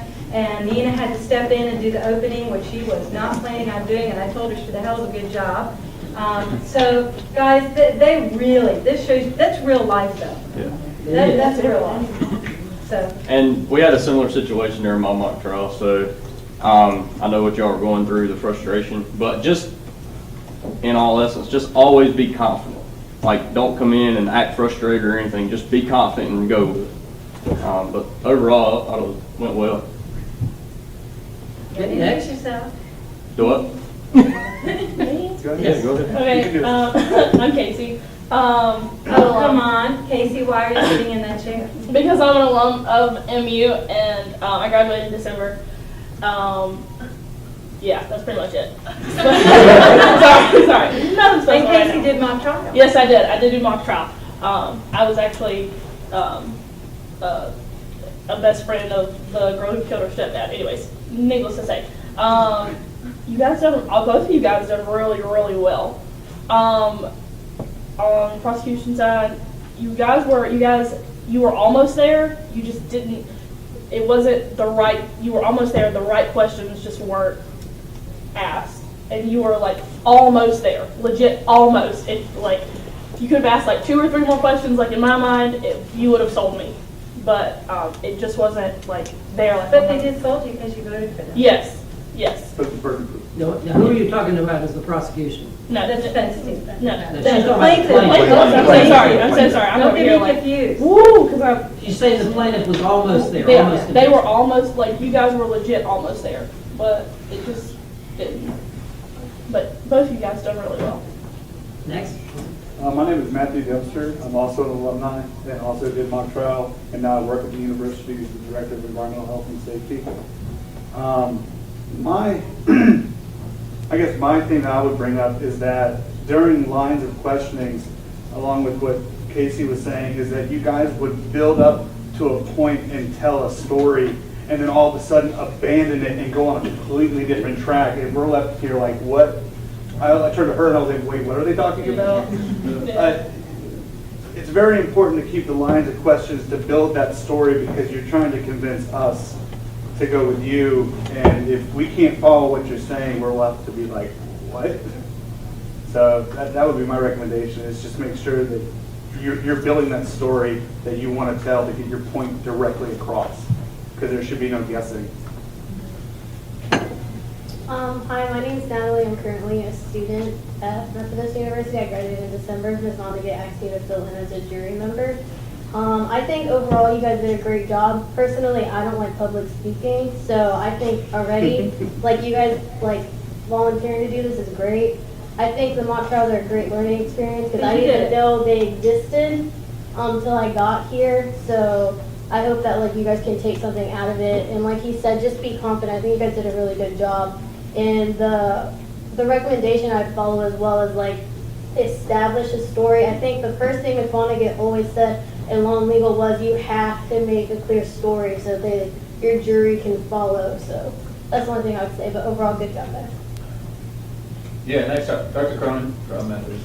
You guys all were great. I think it's a really tough case because it's a little confusing. We got court, we got third party thing, and that's kind of something that's having the burden to prove that was pretty tough. And for a lot of us, proving that there was actual damages because of the foam construction, that's a tough link to make, I think, and that's where a lot of us have problems.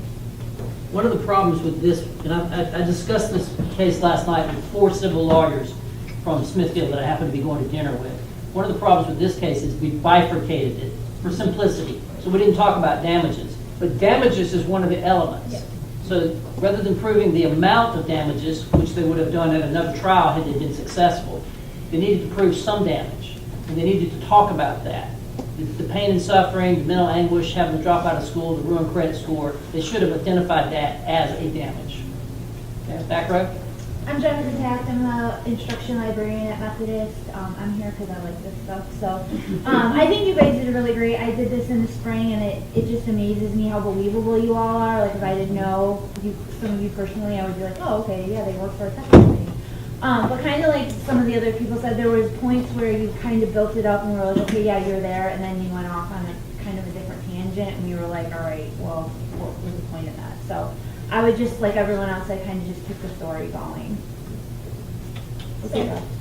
Sarah C., Justice Studies Professor. Same thing. I think everybody did a pretty good job. Again, the same thing. It was following through with the questions, making sure that they're organized, because what I saw was a jump back and forth. Instead of once you had that path to continue to go, you get something and then you jump back 5 steps to go forward too. And it was just kind of like, that was where it was kind of difficult. And you, like, when she said you were almost there in some of them, and then you kind of take a back step, and we were kind of wondering, we were waiting for the question. I think that was what we were kind of like, and then it didn't come. It said that. So that's kind of, but everybody did a really great job and was prepared. My name is Jurors. I'm faculty at Methodist, and I had no idea about cybercrime until today, so this was very interesting for me. I thought the plaintiffs started out real strong with their questions, and they were on point for me, not knowing anything. And I felt that the defense was weak at start, but it made sense once we figured out what had happened and how you kind of filled in.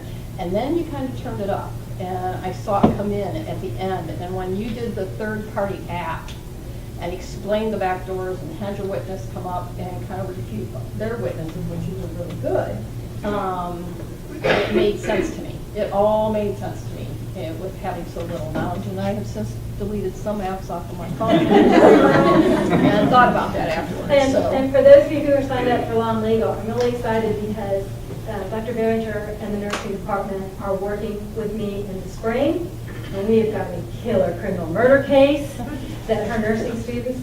And I just want to say real quickly, you guys who are cybersecurity help in this case, stand up. Seriously, stand up. Really good.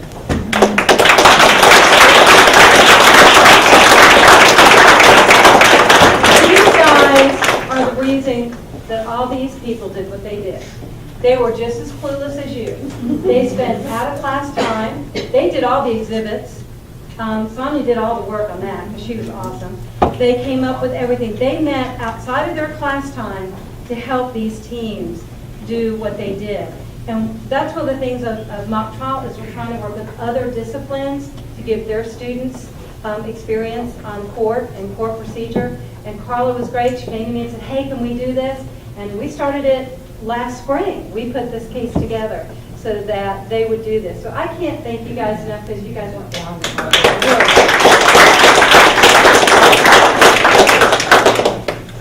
Okay, I'm Michelle Taylor. I'm career counselor at Methodist University. Becca is my peer mentor. But I felt like they both groups did an excellent job, and I think this is a real good experience for them to get experience, to see if this is even what they really want to do, if they're even interested in doing. So I feel like both teams, y'all did very good. Also, like he said, the confidence, just keep your confidence level up. If you're prepared and you did what you're supposed to do, then you come in here and that's how you act, you know. So I think both groups did a great job. My name is David Baggett. I'm a physician assistant. Matter of fact, I'm a Methodist University graduate, physician assistant program. And I always look around to see the people I've seen in the office. And I noticed when Wendy had you all stand up there that all the expert witnesses were standing. And for me, that was a salvation because I'm not so smart about cybercrime myself. And I'm with Cheryl here. I'm deleting apps off my phone for sure. Well done all. I'm Mark Vecellio. I'm with the Applied Forensics, a professor there. Yeah, first, you all did very well. I was very impressed. For one, I thought the plaintiffs made a pretty good case, and I just don't think the evidence was present. You had a phone, and you just didn't have proof that it was hacked. I thought you proved that it could have been hacked very well. I thought, and you actually had some pretty good cross-examination. I thought as well. So, but I just don't think the evidence was there to support your case. Next one. You can hack. Okay. Ziere out of here, baby. Ziere's gonna die. All right, and the true expert over here. I'm Sabrina Conchava, and I, along with Carla, teach with Carla in the cybersecurity program. And I agree with the plaintiffs. I mean, I think that you put on a strong case, but then you didn't really prove that it wasn't a third-party app that didn't allow the access to come in. And but other than that, my constructive criticism is the diagrams, because you showed us the diagrams. And I think that if you had relied more on the diagrams to help prove your case, I think that probably would have helped. So that's what they're there for. They are there to help you, to explain concepts to us so that we can better understand them. But overall, good job.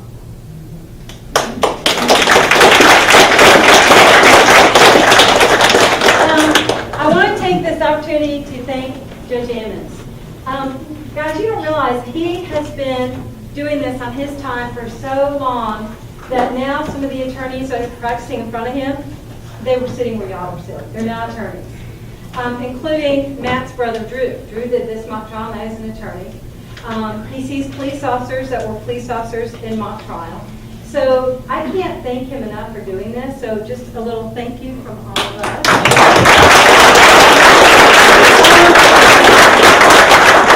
If you really want to thank him, close your ears. Guys, he is running for re-election. We're not saying vote, but we need to get him on the ballot, because if you are a registered voter in Cumberland County, in order for him to run for re-election, he has to get on the ballot because he is not affiliating with either the Democratic Party or the Republican Party. So if any of you are registered voters in Cumberland County, and I promise you, you won't get like send me money things or anything, but if you would like to sign this, he would really, really appreciate it. I would too, because honestly, he's probably been doing this for me for about 13 years. And he'll be doing it again in the spring. And not once has he ever said no. And I can't thank him enough for that. So one way that you guys can help us maintain, have a great judge, is signing this petition, okay? So I want to thank all of you, those of you who are dying to get that extra credit, that are not in litigation. The sheet's right there. No, you can be brave. And those of you in litigation, stay put, because we kind of need to help Paul. I need someone to take this down for Ellen. And also, real quickly, I want to thank Dr. Ziere for coming. He has had a good you guys probably don't know, but he's had the other wonderful job of being acting Dean of the School of Public Affairs and keeping all of us out of trouble.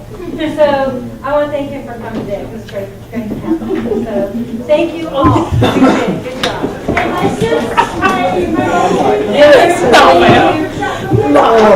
I'll put this right here.